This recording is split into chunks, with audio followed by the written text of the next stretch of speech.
বাবাকে তারা জানে না। আমেরিকা 46% সন্তান জানে না তার পিতৃ পরিচয়। তুমি যাও ফ্রান্সে, স্ক্যান্ডিনেভিয়ান দেশ, বাল্টিক অঞ্চলের দেশগুলোতে 60 থেকে 70% সন্তান জন্মগ্রহণ করার পরে তার বাবার মুখ তাদের দেখার সৌভাগ্য হয় নাই। সোজা ভাষায় যাদেরকে আমরা ইংরেজিতে বাস্টার্ড সন্তান বলি। এরপরে পশ্চিমারা একটা টার্মিনোলজি ব্যবহার করে, সিঙ্গেল মাদার কনসেপ্ট। বিয়ে করবে না, সন্তান হয়ে গেছে, এখন সাহসী মায়ের ভূমিকায় অবতীর্ণ হতে হবে তোমাকে। তুমি আমার বাবা, তুমি আমার মা। এভাবে করে করে একটা সোশ্যাল স্ট্রাকচারকে ধ্বংস করে পৃথিবীর 56টা দেশ এখন জিরো পপুলেশনের দেশে পরিণত হয়েছে। নেগেটিভ পপুলেশন, সন্তান উৎপাদন হচ্ছে না। আমাদের মতো এই দেশগুলো থেকে নিয়ে গ্রিন কার্ড দিয়ে, নাগরিকত্ব দিয়ে তাদের অর্থনীতি বাঁচায় রাখতে হয়। এখান থেকে শিবির আজকে অনেক কথা বলবে, যাওয়ার পরে বলবে it's a political programme, political organisation, so এইগুলা শোনার কোনো প্রয়োজন নাই। কিন্তু আমরা যা বলি সেগুলো কোরআন থেকে যতক্ষণ বলবো ততক্ষণ তোমাকে শুনতে হবে। আল্লাহ রাসূল বলছে ইন্না আসদাকাল হাদিসি কিতাবুল্লাহ ওয়া আহসানাল হাদিউ মুহাম্মাদিন সাল্লাল্লাহু আলাইহি ওয়াসাল্লাম। যখন কোরআন থেকে কথা বলা হয়, এটা আল্লাহ রাসূল বলছে সবচেয়ে সত্য কথা এটা। আর আমি মুহাম্মদ সাল্লাল্লাহু আলাইহি ওয়াসাল্লামের কথা যখন বলা হবে, এর চাইতে উত্তম কথা আর হইতে পারে না। সুতরাং এই কথা দিয়ে যতক্ষণ পর্যন্ত তোমাদেরকে নিদর্শন বলে বলে বোঝানো হবে, ততক্ষণ পর্যন্ত এটাকে তোমরা যদি পলিটিসাইজ করতে চাও বলতে পারো। ইসলাম পলিটিক্সের বাইরের কিছু না। ইসলাম রাষ্ট্র ক্ষমতার কথা বলে, ইসলাম হোল সোসাইটি দখলের কথা বলে, ইসলাম বলে তার নর্মস এবং ভ্যালুসকে এস্টাবলিশ করছে একেবারে রাষ্ট্র পর্যায় পর্যন্ত। আমাদের লক্ষ্য এবং উদ্দেশ্যের মধ্যে আমরা বলেছি আল্লাহ রব্বুল আলামিন প্রদত্ত, রাসূল করিম সাল্লাল্লাহু আলাইহি ওয়াসাল্লাম প্রদর্শিত বিধান অনুযায়ী মানুষের সার্বিক জীবনের পুনর্বিন্যাস সাধন করে আল্লাহর সন্তুষ্টি অর্জন করা। আমরা একটা রিফরমেশন চাই। হিউম্যান বিংয়ের মধ্যে যদি রিফরমেশন করা সম্ভব না হয়, তাহলে এই মানুষগুলো হিংস্র পশুর মতো হয়ে যায়। তাদের যখন আনুগত্য পরায়ণতা না থাকে, তাদের মধ্যে যখন ডিসিপ্লিন না থাকে, তখন সেই মানুষগুলো কার্যত মানুষ থাকতে পারে না। যেটা আল্লাহ রাব্বুল আলামিন কোরআন শরীফের ভিতরে এইভাবে বলছেন, লাহুম কুলুবুন লা ইয়াফকাহুনা বিহা ওয়া লাহুম আয়ুনুন লা ইউবসিরুনা বিহা ওয়া লাহুম আযানুন লা ইয়াসমাউনা বিহা উলাইকা কাল আনআম বাল হুম আদল উলাইকা হুমুল গাফিলুন। আমি যদি এই শব্দ ব্যবহার করতাম তাহলে অনেকে মাইন্ড করতেন যে আমাদেরকে আপনি পশু পাখির সাথে তুলনা করলেন। এটা আল্লাহ করছে, তো এই কারণে এটা অনেস্টির সাথে আমি বলতে পারছি। আল্লাহ রাব্বুল আলামিন কতগুলো ক্রাইটেরিয়া দিয়ে বলছেন যে মানুষ মানুষ হতে পারে এই ক্রাইটেরিয়াগুলো ফিল আপ করলে। তার মধ্যে লাহুম কুলুব লা ইয়াফকাহুনা বিহা, অর্থাৎ এর ইনভার্স রিলেশনটা হচ্ছে তাদের একটা অন্তর আল্লাহ রাব্বুল আলামিন দিয়েছেন। অন্তর দিয়ে আল্লাহকে উপলব্ধি করতে হবে, আল্লাহর সৃষ্টিকে উপলব্ধি করতে হবে, মানবতার জন্য তাকে নিজেকে নিবেদিত করতে হবে। লাহুম কুলুব লা ইয়াফকাহুনা বিহা। আর যদি সে এটা করে, অর্থাৎ সে যদি অন্তর দিয়ে আল্লাহ রাব্বুল আলামিনকে বুঝতে না পারে, তার উপরে অর্পিত দায়িত্বগুলো সে উপলব্ধি করতে না পারে, আল্লাহ রাব্বুল আলামিন বলছেন সেকেন্ড কন্ডিশন হচ্ছে আলাহুম আয়ুনুন লা ইউবসিরুনা বিহা, তাকে আমি একটা চোখ দিয়েছি, আল্লাহর নিদর্শনগুলো দেখার পরে সে সেলফি তোলে। দেখবেন সমুদ্রের মাঝখানে যাওয়ার পরে সমুদ্রের টাইডাল উত্তাল ঢেউ দেখার পরে ওইখানে কে কয়টা সেলফি তুলতে পারে এই জন্য উথাল পাতাল হয়। আবার যখন সমুদ্রের মাঝখানে যদি কখনো ঝড় প্রচণ্ড রকমের বইতে থাকে, একদিন আমি পদ্মা নদী পার হচ্ছি, আমার বাড়ি খুলনাতে, ঢাকা খুলনা পদ্মা ব্রিজ হওয়ার আগে পদ্মা নদী পার হয়ে যেতে হতো। তো একদিন নদীর লঞ্চের মধ্যে হঠাৎ করে বিশাল ঝড় শুরু হয়ে গেল। এই ঝড়ের কবলে যখন পড়লাম, এক মহিলাকে আমি দেখলাম আমার পাশে দাঁড়ানো, প্রচণ্ড রকম, সাঁতার জানে না হয়তো সে, প্রচণ্ড রকমের ভীত সন্ত্রস্ত হয়ে পড়লো এবং একটা পর্যায়ে পড়া শুরু করলো, মানে সাবকনশিয়াস মাইন্ডে পড়ছে লাউলা লাউলা লাউলা লাউলা লাউলা। আমি এটা শুনে আমি ওই ঝড়ের কথা চিন্তা না করে আমি ভাবছি সে হিন্দু বা অন্য কোনো ধর্মের হবে, সে হচ্ছে গীত গাইছে বা কিছু একটা হবে হয়তো। আমি পরে ঝড় থামার পরে আমি জিজ্ঞাসা করলাম, আপনি এটা কি বলতেছিলেন?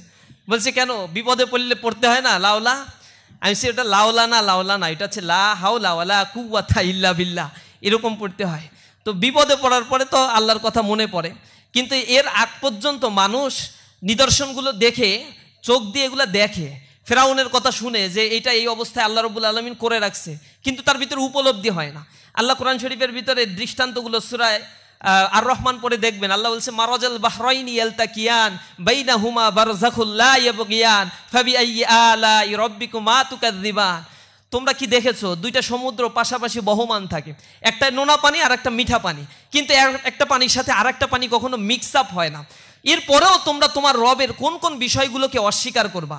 এরকম নানা ধরনের এক্সাম্পল আল্লাহ রাব্বুল আলামিন বলছেন। সূরা আদিয়ার মধ্যে পড়ে দেখবেন, সূরা ওয়াকিয়া পড়ে দেখবেন, আল্লাহ বলছে আদিয়াতি দাবহান ফাল মুরিয়াতি কদহান ফাল মুগীরাতি সুবহা ফাআসারনা বিহি নাকআন ফাওয়াসাতনা বিহি জামআ ইন্নাল ইনসানা লিরাব্বিহি লাকানুদ। আল্লাহ সেখানে ঘোড়ার জীবনচক্র বর্ণনা করছেন, সূরা নমলের মধ্যে মৌমাছির জীবনচক্র বর্ণনা করছেন। এবং এগুলো যখন বর্ণনা করেন তখন কাফেররা টিটকারি করে বলতো, আল্লাহ রাব্বুল আলামিনের খেয়ে দিয়ে কাজ নাই মুহাম্মদ সাল্লাল্লাহু আলাইহি সাল্লামের উপরে? এমন এমন যন্ত্র পাখির কথাগুলো বলে, যে জিনিসগুলো ছোট ছোট প্রাণীর কথা বলে, কেন বিশাল বিশাল প্রাণীর কথা বলতে পারে না আল্লাহ? তখন আল্লাহ আবার উত্তর দিচ্ছেন, ইন্নাল্লাহা লা ইস্তাহি আইয়াযরিবা মাসালাম মা বাউদাতান ফামা ফাওকাহা। আল্লাহ রাব্বুল আলামিন ছোট ছোট প্রাণীর দৃষ্টান্ত দিতে লজ্জাবোধ করেন না, এগুলো তোমাদের জন্য শিক্ষা। কিন্তু গোমরা যারা, তারা এর থেকে শিক্ষা গ্রহণ করতে চায় না। আল্লাহ রাব্বুল আলামিন সূরা আদিয়ার মধ্যে তার জীবনচক্র বলছেন যে একটা ঘোড়া খুব ভোরে প্রাতরাশে তার মুনিব যখন তাকে নিয়ে বের হয়, সে দাঁড়িয়ে থাকে, বসে বসেও ঘুমায় না, দাঁড়িয়ে দাঁড়িয়ে ঘুমায়, কখন তাকে অর্ডার করা হয়। এরপরে খুব সকালবেলা সে যখন বের হয়, তার খুরের আঘাতে, পাথরের সাথে যখন আঘাত লেগে অগ্নিস্ফুলিঙ্গ ছড়ায়, এরপরেও সে ছড়তে থাকে। একটা পর্যায়ে যখন তার জীবনের একেবারে শেষ প্রান্তে চলে আসে, এরপরেও সে নিবৃত হয় না সেখান থেকে। যখন একটা পর্যায়ে গিয়ে কহ কহ শব্দটা বলে, তখন তার মনিব ধরে নেয় এই ঘোড়া আর বাঁচবে না, সাথে সাথে মাটিতে লুটিয়ে পড়ে সে শেষ হয়ে যায়। জীবনের শেষ মুহূর্ত পর্যন্ত সে লয়াল থাকে। আল্লাহ রাব্বুল আলামিন সেই দৃষ্টান্ত টেনে নিয়ে মানুষকে বলছেন, ইন্নাল ইনসানা লিরাব্বিহি লাকানুদ। নিঃসন্দেহে মানুষ তার রবের প্রতি বড়ই অকৃতজ্ঞ। তাকে আমি এত দৃষ্টান্ত উপমা তার সামনে নিয়ে এসেছি, কিন্তু সেগুলো থেকে শিক্ষা গ্রহণ করে না, সে শুধু সেলফি তোলে। আমি বিদেশের বিভিন্ন জায়গায় গিয়ে দেখি বড় বড় পাহাড়ে, মালয়েশিয়াতে গেলাম একবার, যে বিশাল পাহাড় 600-700 ফিট উপরে কেবল কারে উঠাচ্ছে। তো পাহাড় যে আল্লাহর একটা নিদর্শন, আল্লাহ রাব্বুল আলামিন কোরআনে বলছেন, আমি পাহাড়গুলোকে পেরেক হিসেবে গেড়ে দিয়েছি, না হলে জমিনে তোমরা বসবাস করতে পারতা না। এখানে ছবি তুলতে তুলতে অবস্থা খুব খারাপ, সেলফি স্টিক, এই জিনিসটা আমাদের মধ্যে গেঁথে আছে। আল্লাহ রাব্বুল আলামিন বলছেন, আল্লাহুম আয়ুনুন লা ইউবসিরুনা বিহা, তোমাদের দুইটা চোখ দিছি, চোখ দিয়ে আল্লাহর নিদর্শন দেখে তোমার কি করতে হবে এটা তোমরা বুঝতে পারো না। আল্লাহুম আযানুন লা ইয়াসমাউনা বিহা, তোমাদের দুইটা কর্ণ দিয়েছি, কিন্তু এক কান দিয়ে ভালো কথা বলার পরে শোনো, আর এক কান দিয়ে বের করে দাও। এখান থেকে শিবির আজকে অনেক কথা বলবে, যাওয়ার পরে বলবে it's a political programme, political organisation, so এইগুলা শোনার কোনো প্রয়োজন নাই। কিন্তু আমরা যা বলি সেগুলো কোরআন থেকে যতক্ষণ বলবো ততক্ষণ তোমাকে শুনতে হবে। আল্লাহ রাসূল বলছে, ইন্না আসদাকাল হাদিসি কিতাবুল্লাহ ওয়া আহসানাল হাদিউ মুহাম্মাদিন সাল্লাল্লাহু আলাইহি ওয়াসাল্লাম। যখন কোরআন থেকে কথা বলা হয়, এটা আল্লাহ রাসূল বলছে সবচেয়ে সত্য কথা এটা। আর আমি মুহাম্মদ সাল্লাল্লাহু আলাইহি ওয়াসাল্লামের কথা যখন বলা হবে, এর চাইতে উত্তম কথা আর হইতে পারে না। সুতরাং এই কথা দিয়ে যতক্ষণ পর্যন্ত তোমাদেরকে নিদর্শন বলে বলে বোঝানো হবে, ততক্ষণ পর্যন্ত এটাকে তোমরা যদি পলিটিসাইজ করতে চাও, বলতে পারো ইসলাম পলিটিক্সের বাইরের কিছু না। ইসলাম রাষ্ট্র ক্ষমতার কথা বলে, ইসলাম হোল সোসাইটি দখলের কথা বলে, ইসলাম বলে তার নর্মস এবং ভ্যালুসকে এস্টাবলিশ করছে একেবারে রাষ্ট্র পর্যায় পর্যন্ত। সুতরাং এই জিনিসগুলো যতই বলা হোক না কেন, আমাদের মাথার ভিতরে এটা নিতে হবে। আমরা এই জিনিসগুলো আত্মস্থ করতে আসলে সম্পূর্ণরূপে ব্যর্থ হয়ে যাই। আমাদের অন্তর আছে, এটা উপলব্ধি করতে পারি না। আল্লাহ রাব্বুল আলামিন বলছেন, উলাইকা কাল আনআম, এরা হচ্ছে চতুষ্পদ জন্তু জানোয়ারের মতো, বালহুম আদল, বরং কিছু কিছু ক্ষেত্রে যখন তারা এইগুলো মানতে চায় না, এর চাইতেও তারা নিকৃষ্ট হয়ে পড়ে। উলাইকা হুমুল গাফিলুন, এরা হচ্ছে নিজেদের থেকে নিজেরা উদাসীন হয়ে পড়ছে। এটা মানুষের জন্য বলা হয়েছে, বাংলাদেশের মানুষের জন্য না, বা পার্টিকুলারলি চিটাগাং ইউনিভার্সিটির জন্য এটা বলা হয় নাই। এটা আল্লাহ রাব্বুল আলামিন সব ম্যানকাইন্ডকে ইনভাইট করে বলেছেন যে হ্যাঁ, তোমরা এই ক্রাইটেরিয়া ফিল আপ না করলে তোমরা কিন্তু গোমরাহির মধ্যে আসো। তো আমরা জানি মানুষ হিসেবে জন্মগ্রহণ করলেই সে ন্যাচারালি কিন্তু প্রোডাক্ট হিসেবে, ভালো একটা প্রোডাক্ট হিসেবে তৈরি হয় না। সবচেয়ে পৃথিবীতে দুর্বল একটা প্রাণী হচ্ছে মানুষ। আল্লাহ বলছেন, খুলিকাল ইনসানা দঈফা, আমি মানুষকে সবচেয়ে দুর্বল করে সৃষ্টি করে দিয়েছি। এখন এমন দুর্বল, বাঘের মতো সে গর্জন করতে পারে না, এরপরে সে পানিতে মাছের মতো ঘন্টার পর ঘন্টা, যুগের পর যুগ অবস্থান করতে পারে না, বাদরের মতো এক গাছ থেকে আর এক গাছে লাফালাফি করে তার জীবনযাপন সে করতে পারে না, সে মানে সাপের মতো বিষধর না, সে কোনো প্রাণীর সাথে তার মিল হয় না। অথচ সব প্রাণী তার অনুগত্য, বিমা ইয়ানফাউ বিহান নাস, তার অধীনস্থ আল্লাহ রাব্বুল আলামিন করে দিয়েছে। কিন্তু এই মানুষটাকে আল্লাহ রাব্বুল আলামিন যে সৃষ্টি করে আশরাফুল মাখলুকাত করে দিলেন, অথচ তিনি হচ্ছেন সবচেয়ে দুর্বল প্রকৃতির। একটা সামান্য মশা তার মৃত্যুর কারণ হয়, একটা ভাইরাস যা সে কখনোই চোখে দেখে না, অথচ সেই করোনা ভাইরাস যা দেখতে মাইক্রোস্কোপ যন্ত্রের প্রয়োজন হয়, সেই করোনা ভাইরাসের কারণে কোটি কোটি মানুষ মৃত্যুবরণ করে। এত দুর্বল একটা ক্রাইটেরিয়া দিয়ে এই মানুষকে আল্লাহ রাব্বুল আলামিন তৈরি করে দিয়েছে। কিন্তু মানুষ হয়ে উঠতে পারে না। এই মানুষকে আবার তৈরি করার জন্য দুনিয়াতে স্কুল লাগে, কলেজ লাগে। এই মানুষটার হাঁটার জন্য 2.5 বছর সময় ব্যয় করতে হয় তার পরিবারের, একটা গরু ছাগলের জন্য এত সময় ব্যয় করতে হয় না। দেখেন একটা ছাগল তার মায়ের পেট থেকে বের হওয়ার পরে 2টা লাফ দেবে, এরপরে সে হাঁটা শুরু করে দিবে। ও কারো প্রতি তোয়াক্কা করে না, কে তাকে শিখাবে বাবা একটু হাঁটো হাঁটো এরকম বলে তাকে হাঁটাও শেখানোর দরকার হয় না। প্রাণীগুলো জন্মগ্রহণ করছে, তার কোনো হাইজিন মেনটেন করতে হচ্ছে না, কিছু নাই, এমনি চলছে পৃথিবীর সব কিছু, তার জন্য কোনো হসপিটাল নাই। আমাজন বনে কত প্রাণী আছে, সে জন্মগ্রহণ করে বংশ বিস্তার করছে, অথচ তার জন্য কোনো হসপিটালাইজ সিস্টেম করার কোনো প্রয়োজন হয় না। আর এই মানুষের জন্য সর্দি জ্বর কাশি সব কিছু লেগে থাকে, হসপিটালের পর হসপিটাল। তার পোশাক প্রয়োজন হয়, তার বেঁচে থাকার জন্য সুষম খাদ্যের প্রয়োজন হয়, একমুখী খাদ্য খেলে সে আবার অসুস্থ হয়ে পড়ে। এত দুর্বল করে আল্লাহ রাব্বুল আলামিন তৈরি করেছে। এই মানুষকে মানুষ হয়ে উঠতে তার সঠিক শিক্ষার প্রয়োজন হয়, সঠিক একটা এনভায়রনমেন্টের প্রয়োজন হয়, তার ট্রেনিংয়ের প্রয়োজন হয়, তার গেস্টার পোস্টার কথা বলার সিস্টেম, তার সব বিষয়গুলো তাকে ট্রেন আপ দিয়ে শিখাতে হয়। এটা এমনি এমনি কেউ শিখতে পারে না। এজন্য ইসলামী ছাত্র শিবির বলছে এই শিক্ষাটা হতে হবে ঐশী শিক্ষা। যিনি আমাকে সৃষ্টি করেছেন তিনি আমার ব্যাপারে সবচেয়ে ভালো জানেন। আচ্ছা দেখেন আপনার বাবা মা আপনাকে কত বেশি পছন্দ করে। ক্যান ইউ ইমাজিন, আপনার মা আপনি যখন অসুস্থ হন, আমার মা আমি যখন অসুস্থ হই, সামান্য জ্বর হইলো, রাত 2টা 3টার সময় ফোন দিয়ে বাবা খাইছো কিনা, ঘুমাইছো কিনা, তুমি কি করতেছো, মাথা ব্যথা করছে কিনা, ওষুধ খাইছো কিনা, ডাক্তারের কাছে গেছো কিনা, পাশে কে আছে তাকে একটু ফোন দাও। হায় রে আল্লাহ, পৃথিবীতে মনে হয় আর কি অসুস্থ হয় না, কিন্তু মায়ের ঘুম তো নাই, মাঝে মাঝে আমার ঘুমটাও নষ্ট করে দেয়, 1টা 2টায় ফোন দিলে ঘুম থাকে। কিন্তু দূরে থাকলে তার একটা অন্যরকম একটা বিষয়, হয়তো সারা রাত কাঁদছে, হয়তো যায় নামাজে বসে আছে, হয়তো চোখের পানি ফেলছে। যতই বলি আমাকে দেখার অনেক লোক আছে আশেপাশে, সমস্যা নাই, ডাক্তার আছে, কোনো সমস্যা নাই, কিন্তু মায়ের মন এটা মানে না। তো যে মা আমাকে সৃষ্টি করে নাই, আমাকে শুধু জন্ম দিয়েছে, পেটের মধ্যে রাখছে, আল্লাহ রাব্বুল আলামিন ওই পেটের মধ্যে সব মেকানিজম করে আপনাকে তৈরি করেছে। কোথা থেকে তৈরি করেছে? মিন নুতফাতিন আমশাজ, ছোট্ট একটা রক্ত, শুক্র রক্তবিন্দু থেকে, নাপাক রক্তবিন্দু, যা শরীর থেকে নির্গত হলে গোসল ফরজ হয়, এমন একটা শুক্র রক্তবিন্দু থেকে আপনাকে আল্লাহ রাব্বুল আলামিন সৃষ্টি করছেন। এরপরে আল্লাহ রাব্বুল আলামিন বলছেন একটা রক্ত, একটা পানি, সেখান থেকে আল্লাহ রাব্বুল আলামিন ফাকিসাউনাল ইযামা লাহমা, একটা গোস্তের টুকরায় আল্লাহ রাব্বুল আলামিন পরিণত করেন, ওইটাকে আল্লাহ রাব্বুল আলামিন আবার হাড় বানান, হাড়ের উপরে আবার গোস্ত দিয়ে ঢেকে দেন, এটাকে আবার আকৃতি করে দেন। সুম্মা আনশানাহু খালকান আখর ফাতাবারাকাল্লাহু আহসানুল খালিকিন। কত চমৎকার সেই সত্তা যিনি এত কারুকার্য করে এই সৃষ্টিটাকে তৈরি করে দিলেন। পেটের মধ্যে থাকতে আপনার খাবার কি?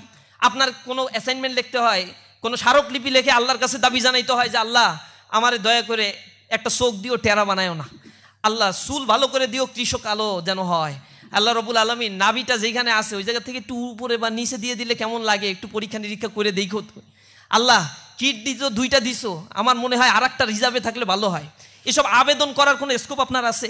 আপনি আল্লাহর কাছে কিছুই বলেন না, কিছু আপনার মাও হয়তো বলে না এত কিছু, কিন্তু আল্লাহ রাব্বুল আলামিন আপনাকে সুস্থ শরীরে পেটের মধ্যে কি মেকানিজম দিয়ে তৈরি করে, এখানে কারও কোনো ক্ষমতা নাই। আপনার খাবার কি? রক্তের মাধ্যমে আপনার মা যা খায় সেগুলো প্রসেস করে নাভির মাধ্যমে আল্লাহ রাব্বুল আলামিন আপনাকে খাওয়াচ্ছে এবং আপনাকে একটা সুঠামো দেহ তৈরি করে মায়ের পেটের মধ্যে সংরক্ষিত জায়গায় আল্লাহ রাব্বুল আলামিন সংরক্ষণ করে রাখছে এবং ফেরেশতা দিয়ে আল্লাহ রাব্বুল আলামিন রক্ষণাবেক্ষণ করেন। কারণ রাতে যখন আপনার মা ঘুমায় তখন উপুড় হয়ে ঘুমালে ওই সন্তান তো চাপ লেগে মারা যাওয়ার কথা, কিন্তু মারা তো যায় না। অথচ মানুষ যখন ঘুমায় এটাকে বলা হয় একটা মৃত্যু। আপনারা একটা দোয়া পড়েন না যারা মুসলমান, ঘুমানোর সময় কি দোয়া পড়েন? আল্লাহুম্মা বিইসমিকা আমুতু ওয়া আহইয়া। আমুতু মানে আমি মরতে যাচ্ছি, আমাকে জীবিত করে দিও, মানে হচ্ছে মৃত্যু। ঘুমটা হচ্ছে খণ্ডকালীন একটা মৃত্যু। এই মৃত্যুবরণ করার পরে মানুষের হিতাহিত জ্ঞান থাকার কথা না। ওই মা যখন ঘুমায় উপুড় হয়ে ঘুমালে সেই সন্তান তো চাপা লেগে মারা যাওয়ার কথা। তার রক্ষণাবেক্ষণের দায়িত্ব কে পালন করে থাকে? আল্লাহ রাব্বুল আলামিন বলছেন এই দায়িত্বটা তো আমি পালন করি। এরপরে যখন তুমি দুনিয়াতে আসো, তোমারে যদি ঠেসে এরপরে বলা হইতো যে পেটের মধ্যে এতক্ষণ ছিলি, রক্ত খাইছিস, এখনো রক্ত খাবি তুই, ও বাঁচবে কোনো দিন? ওকে দুনিয়ায় আসার পরে কত চমৎকার করে গড়ে তুলতে হয়। আল্লাহ রাব্বুল আলামিন সেই মানুষকে খোঁটা দিয়ে বলছেন হাল আতা আলাল ইনসানি হিনুম মিনাদ দাহরি লাম ইয়াকুন শাইআম মাযকুরা। মানুষের জন্য কি কখনোই কোনো সময় এমন ছিল না যখন এই দুনিয়াতে মানুষ আলোচনার কোনো বিষয়বস্তুই ছিল না? তুমি পৃথিবীতে আসার আগে তোমার নাম আব্দুর রহিম, আব্দুল করিম, আব্দুল সালাম হবে, এটা কে চিন্তা করছে? তুমি দুনিয়াতে আসছো এরপরেই না তোমাকে নিয়ে ভাবা শুরু হয়েছে এই পৃথিবীর মানুষদের যে তোমার একটা নাম রাখতে হবে, তোমার একটা বসবাসের জায়গা লাগবে, তুমি বড় হলে তোমার জন্য একটা বন্দোবস্ত করতে হবে, আবার তুমি পৃথিবী থেকে চলে যাবা, চলে যাওয়ার পরে 2 প্রজন্ম পাস্ট হয়ে গেলে তোমার কথাও এই পৃথিবী আর কোনোদিন স্মরণ রাখবে না। এরকম কোটি কোটি মানুষ পৃথিবী থেকে বিদায় নিয়ে চলে গিয়েছে। সুতরাং তুমি পৃথিবীতে কেন এসেছো, কেনই তোমাকে এত সম্মানিত করে পৃথিবীতে সৃষ্টি করা হলো, এই দার্শনিক ভিত্তিটা যদি না বুঝতে পারেন তখন বলবেন eat drink and be merry. The only purpose of human being is to eat drink and be merry. খাও দাও ফুর্তি করো, পরের দিন বাঁচবা কিনা বলতে পারো? এরকম চিৎকার যারা করে তাদের দুনিয়াতে তো চুরি করুক, বাটপারি করুক, মানুষের সম্পদ মেরে খাক, আর সম্পদের পাহাড় করুক, তাদের কি যায় আসে? তারা আনইথিক্যাল অ্যাক্টিভিজম করবেই, তারা ফ্রি সেক্স লিভিং টুগেদারকে প্রমোট করবেই, তারা ফ্যামিলি বন্ডিংগুলোকে ভেঙে সারখার করে দেবে, তারা পাশবিক জীবনযাপন করবে। This is so much natural system, এগুলো তারা করে থাকে। সুতরাং এই জায়গায় আসল নলেজটা আসলে কোথা থেকে আসছে? তোমার রব তোমাকে কত ভালোবাসেন, যিনি এত চমৎকারভাবে তোমাকে সৃষ্টি করে দিলেন, আর যিনি সৃষ্টি করেছেন তিনি তোমার জন্য কোন আইনটা সবচেয়ে কল্যাণকর সে সবচেয়ে ভালো বুঝবে। তোমার মা যেমন তোমাকে শুধু পেটে রাখার কারণে এত মায়া মহব্বত করে, আর যিনি সৃষ্টি করে ফেলছেন তিনি কতটা ভালোবাসবেন তোমাকে। সুতরাং তিনি তোমার জন্য একটা আইন করে দিয়েছেন, তার আইনই সবচেয়ে ভালো আইন, মানুষ যা তৈরি করে তার সুবিধার জন্য। আওয়ামী আমলে যে আইন করছে শুধু আওয়ামী পুনর্বাসনের জন্য, আবার সামনে যে আইন হবে মানুষ তৈরি যে আইনগুলো করবে এগুলো তাদের সুবিধার জন্য। এর আগে যারা আইন তৈরি করছে নিজেদের সুবিধার জন্য, ম্যাস পিপলের সুবিধার জন্য মানুষ আইন করে খুবই কম। মানুষ তার নিজের স্বার্থগুলোকেই সামনে দেখে। তো আসলেই আমার জীবন দর্শনটাই, ফিলসফিটা কিভাবে চলবে এই জিনিসটা আমাকে জানতে হয়। জানার জন্য ইনস্টিটিউশনাল ফরমেশন প্রয়োজন, কিন্তু দুর্ভাগ্য আমার দেশের একাডেমিক আর ইনস্টিটিউশনাল সিস্টেমগুলো শুধু মানুষ তৈরি করেছে, মানবতা বা মানবিক গুণ সম্পন্ন মানুষ তৈরি করতে তারা সম্পূর্ণ ব্যর্থ হয়েছে। এ কারণে তারা দুর্নীতি করে, স্বজনপ্রীতি করে, নেপোটিজম মানে মানুষের অর্থ সম্পদ লোপাট করে বিদেশে সেকেন্ড হোম তৈরি করে, নিজেরা ভালো থাকার জন্য যা ইচ্ছা তাই করে, আর একজন মানুষকে হত্যা, সাজাতিকে হত্যা করতে তারা দ্বিধা সংকোচ করে না। সুতরাং এই জায়গা থেকে আমাদের একটা আত্মিক রিফরমেশন দরকার। ইসলামী ছাত্র শিবির বলছে তোমাকে কোরআন এবং সুন্নাহের আলোকে তোমাকে রিফরমেশন করতে হবে নিজেকে, আর এই রিফরমেশন করার প্রজেক্টটাই হচ্ছে ইসলামী ছাত্র শিবির চালায়। এটাই হচ্ছে আমাদের মূল লক্ষ্য এবং উদ্দেশ্য। আর এটা আমরা এ কারণে করি না যে এটা করার পরে অনেক টাকার মালিক হব, আপনারা এই সংগঠনে আসলে চাঁদা দিবেন, সেটা দিয়ে অনেক আমাদের ওই গাড়ি বাড়ি এগুলো হয়ে যাবে। এখানে ফার্স্ট ক্রাইটেরিয়া হচ্ছে টাকা সবার বেশি বা সবার আগে দিতে হয় যিনি যে শাখার সভাপতি, তার পকেট থেকে আগে বাইতুল মালের টাকা বা আমাদের সংগঠনে টাকাটা আগে দিতে হবে। এরপরে যারা উপরের দিকে পদে আসে দ্বিতীয় পর্যায়ে তাদের কাছ থেকে আগে টাকা নেওয়া হয়। এটা বাধ্যতামূলক অনেকটা। তুমি যদি অর্থ স্যাক্রিফাইস না করতে পারো, আল্লাহ রাব্বুল আলামিন বলছে আল্লাযীনা ইউনফিকুনা ফিস সাররাই ওয়াজ যাররাই ওয়াল কাযিমিনাল গায়জ ওয়াল আফিনা আনিন নাস। আল্লাহ রাব্বুল আলামিন বলছেন সচ্ছল থাকো অসচ্ছল থাকো, দান করতে হবে। এই টাকাগুলোর সুষ্ঠু তদারকি হয়, এমন না যে টাকা কিছু পাইলাম, কিছু ডান পকেটে কিছু বা পকেটে ঢুকাই দিলাম, নেতা আমি যা ইচ্ছা তাই করতে পারবো। এখানে এই সুযোগটা নাই। নেতাকে আবার অডিটের মুখোমুখি হইতে হয়, মাস শেষে রিপোর্ট পেশ করতে হয়, কয় টাকা কে দিল, কোথায় কি খরচ করলা। এই যে প্রোগ্রাম করা হচ্ছে, যা খরচ হচ্ছে 2 দিন পরে, আজকেই মনে হয় বিকালে আবার মিটিং করে ওইটা বুঝাই দিতে হবে কয় টাকা খরচ হইলো, কোত্থেকে আয় হইলো, কোত্থেকে ব্যয় হয়েছে, কত কি আছে আর কত কি লাগবে। যদি লাগে তাহলে ভাগ করে নাও সবাই, আর যদি না লাগে তাহলে ঠিক আছে আলহামদুলিল্লাহ, উদ্বৃত্ত আছে, পরের প্রোগ্রামটা ভালো করে করব। এগুলো আমাদের সংগঠনের বেসিক সিস্টেম, এভাবেই আমাদের অর্থায়নগুলো হয়ে থাকে। তা আলহামদুলিল্লাহ ইসলামী ছাত্র শিবির করতে গেলে বেসিক ক্রাইটেরিয়া, আপনাকে কিছু ভালো মানুষ হতে হবে, একটু লেখাপড়া করতে হবে, ইসলাম সম্বন্ধে জানতে হবে। এইগুলা ফিল আপ করলে ইসলামী ছাত্র শিবির করা যায়, এটা খুব কঠিন কিছু না। আরেক ভাই প্রশ্ন করছেন যে কেউ একজন কেন বাংলাদেশ ইসলামী ছাত্র শিবিরে যোগদান করবে। এটা আমি মনে হয় অনেক কিছুই বলে ফেলছি। আমার ছাত্র শিবিরে যোগদান করতে আমরা কখনো বলি না। ইসলামী ছাত্র শিবিরে এত এমন কোনো সংগঠন ইসলামী ছাত্র শিবির না যার প্রচুর পরিমাণে লোক দরকার, এ কারণে সে সবাইকে তার দলে যোগদান করাবে। ইসলামী ছাত্র শিবিরের মূল জায়গাটা হচ্ছে ইসলামী ছাত্র শিবির আদর্শের কথা বলে এবং ইসলামের কথা বলে। তো ইসলামটা আপনি শেখার জন্য আপনাকে যদি মনে হয় যে ইসলাম শেখার পরে ইসলামী ছাত্র শিবির এটা এই সমাজ ব্যবস্থা পরিবর্তনের জন্য একটা অনুঘটক হিসেবে কাজ করছে, আপনি ইসলামী ছাত্র শিবির করতে পারেন। ইসলামী ছাত্র শিবির করার আগে ভালো একজন মানুষ হওয়া দরকার, ইসলামী ছাত্র শিবির করার আগে ভালো একজন মুসলমান হওয়া দরকার, এবং আপনি যদি অন্য ধর্মাবলম্বী হন তাহলে ওই ধর্মের প্রতি আপনার লয়ালটি অনেক বেশি বাড়ানো দরকার। প্রথম বর্ষে আপনার ক্যারিয়ার নিয়ে যে স্বপ্ন পরিকল্পনা ছিল, আজকে আপনি সেই পথে হাঁটছেন নাকি ভিন্ন কোনো অভিজ্ঞতা আপনাকে নতুন পথে নিয়ে গেছে? সময়ের সাথে সাথে সেই পরিকল্পনা কেন পরিবর্তন এসেছে? এটা নিয়ে আমার একটা রিসার্চ করা হয়েছে। আমি মাস্টার্সের রিসার্চ ছিল career aspiration of the student of south coastal region in Bangladesh. তো ক্যারিয়ার অ্যাসপাইরেশনটা কেন মানুষের আসলে পরিবর্তন হয়।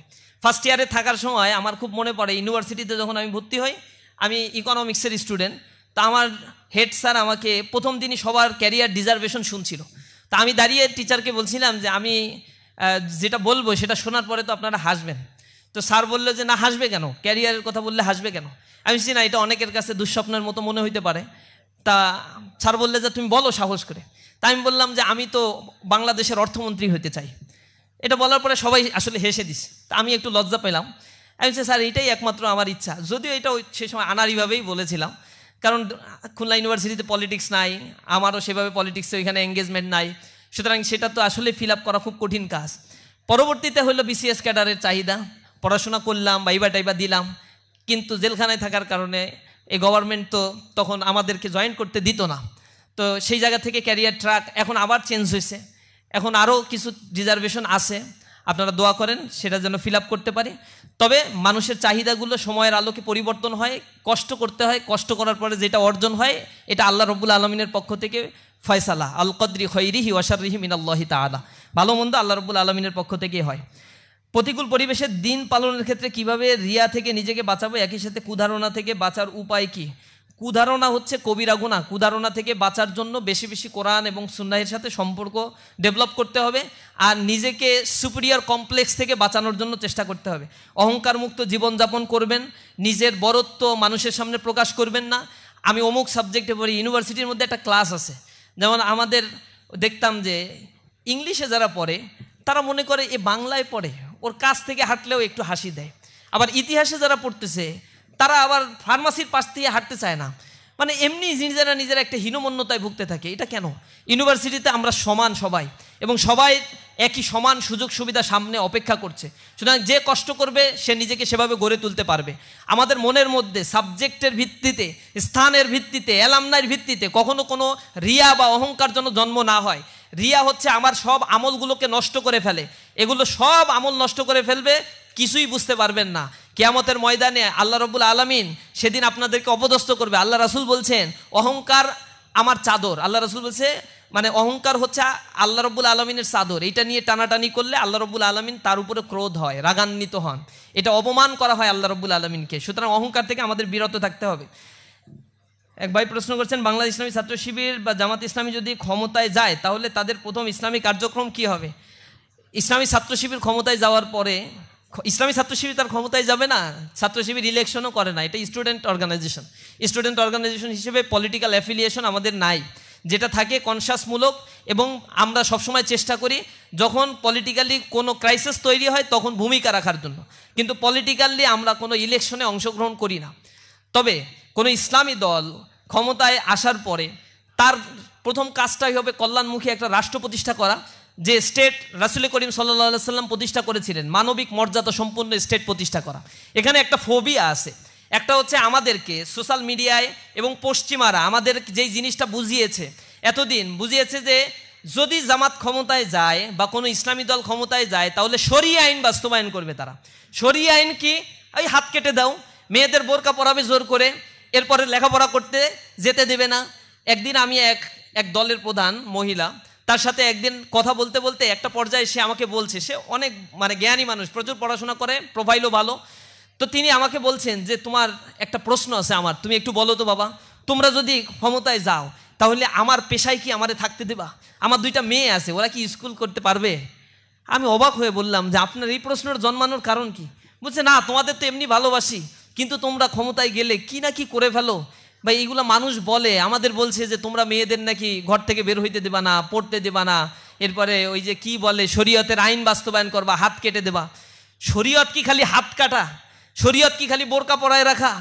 এগুলা তো শরীয়তের থাউজেন্ডস অফ ওয়ার্কের মধ্যে সিম্পল কয়েকটা কাজ, এবং সেইগুলারও অপব্যাখ্যা করা হয়।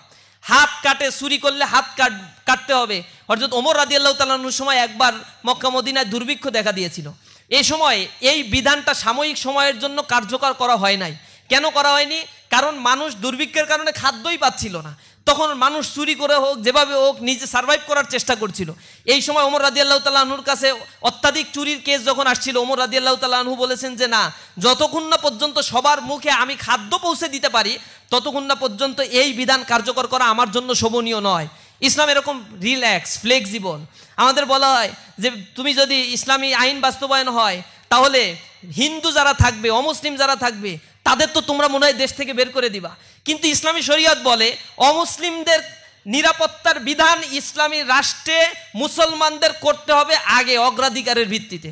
বলে যে জিজিয়া কর দিতে হবে, যে আমাদের কর দিয়ে থাকতে হবে, অনেক টাকা কর।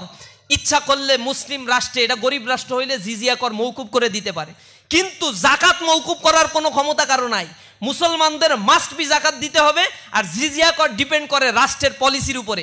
ইচ্ছা করলে তারা মৌকুবও করে দিতে পারে। আর এই করটা কেন নেয়? এখন ট্যাক্স দেন সরকারকে রাস্তাঘাট, ডেভেলপমেন্ট ওয়ার্ক, নিরাপত্তার কাজের জন্য। ঠিক অমুসলিমদের কাছ থেকে জিজিয়া কর নেওয়া হবে তাদের নিরাপত্তা, তাদের সেফটি সিকিউরিটি, তাদের ফুড সিকিউরিটি, তাদের কালচারাল সিকিউরিটি সব কিছু দেওয়ার জন্য এই জিজিয়া করটা ইসলাম নেওয়া হবে, ইসলাম নেয়। তো এইগুলো খুবই নর্মাল বিষয়, কিন্তু এইখানে শরীয়তের আইন বলতে বোঝায় বোরকা পরে থাকা, এরকম কয়েকটা জিনিস। কিন্তু শরীয়তের থাউজেন্ডস অফ রুলস আছে।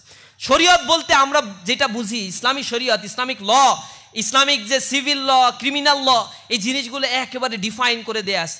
ইসলামী শরীয়ত বলে জাস্টিসের কথা। ইসলামী শরীয়ত যদি বাস্তবায়ন হয় তাহলে ওজনে কম দিতে পারবা না, এটা হচ্ছে শরীয়ত। আল্লাহ রাব্বুল আলামিন বলছেন ওয়াইলুল লিল মুতাফফিফিন, দুর্ভোগ বা হচ্ছে ক্ষতি হচ্ছে তাদের জন্য যারা ওজনে কম দেয়। যখন নিজেরা ওজন করে নেয় তখন বেশি নেয়, আর যখন আরেকজনকে দেয় তখন কম করে দেয়। যারা এরকম করবে ইসলামী রাষ্ট্রে তাদেরকে অবাঞ্ছিত ঘোষণা করা হবে। এটা হচ্ছে নাগরিক অধিকার ফিরিয়ে দেয়া। ইসলামী রাষ্ট্রের শরীয়ত আইন বলতে বোঝায় জাকাত ভিত্তিক অর্থ ব্যবস্থা। এই জাকাত ভিত্তিক অর্থ ব্যবস্থা রিসার্চ করে দেখা গিয়েছে যদি একটা রাষ্ট্রে ইমপ্লিমেন্টেশন করা যায়, অল্প সময়ের মধ্যে একটা রাষ্ট্র থেকে দারিদ্রতা বিমোচন করা সম্ভব। যেমনি ওমর রাদিয়াল্লাহু তাআলা আনহুর সময় জাকাত ভিত্তিক অর্থ ব্যবস্থা থাকার কারণে এক ব্যক্তি, ঘটনা হচ্ছে তিনি বস্তা ভরে দিনার নিয়ে হেঁটে বেড়াচ্ছেন, খুঁজতেছেন জাকাতের টাকা দিবেন, কাকে দিবেন, খুঁজে পাচ্ছেন না। একটা পর্যায়ে এক লোককে পাইলো, উস্কো শুষ্ক চেহারা এবং একটা বস্তা নিয়ে ঘুরে বেড়াচ্ছে। এরপরে সে জিজ্ঞাসা করলো যে বাবা, তোমারেও তো খুঁজতেছি আমি, জাকাতের টাকা আমার অনেক রয়েছে, এটা দেওয়ার লোক নাই, তুমি এগুলো নিয়ে আমাকে মাফ করো। ওই লোকটা বলছে, এই তোমার এটার মধ্যে কয় টাকা আছে? তুমি কি জানো আমার এই বস্তার মধ্যে ঠিক এরকম পরিমাণ টাকা নিয়ে ঘুরতেছি, জাকাত দেওয়ার মতো লোক খুঁজে পাচ্ছি না আমি। রাষ্ট্রীয় কোষাগার খুলে রাখছে যে জাকাতের অর্থ যার প্রয়োজন এখানে এসে তোমরা চাহিদা দিয়ে নিয়ে নিতে পারো, কিন্তু জাকাতের অর্থ নেওয়ার মতো লোক নাই। ওমর রাদিয়াল্লাহু তাআলা আনহুর খেলাফতের সময় এই ঘটনা। তিনি বলেছেন যে ফোরাতের তীরে যদি একটা কুকুরও অভুক্ত অবস্থায় থাকে, কিয়ামতের ময়দানে আমি ওমর সেদিন আল্লাহর কাছে দায়বদ্ধ থাকবো। ওমর রাদিয়াল্লাহু তাআলা আনহু রাজপ্রাসাদ করেন নাই, মসজিদে নববীতে শুয়ে শুয়ে জীবন কাটাতেন। এই হচ্ছে ইসলামী শরীয়ত। ইসলামী শরীয়ত যদি বাস্তবায়ন হয়, 2.5% জাকাত প্রত্যেক ধর্নাঢ্য ব্যক্তি যার নিসাব পরিমাণ সম্পদ, এটা বাধ্যতামূলক দিতে হবে। আর এই জাকাতের টাকা নিয়ে সেকেন্ড হোম বানাইতে পারবে? জাকাতের টাকা 8টা খাতে দিতে হবে।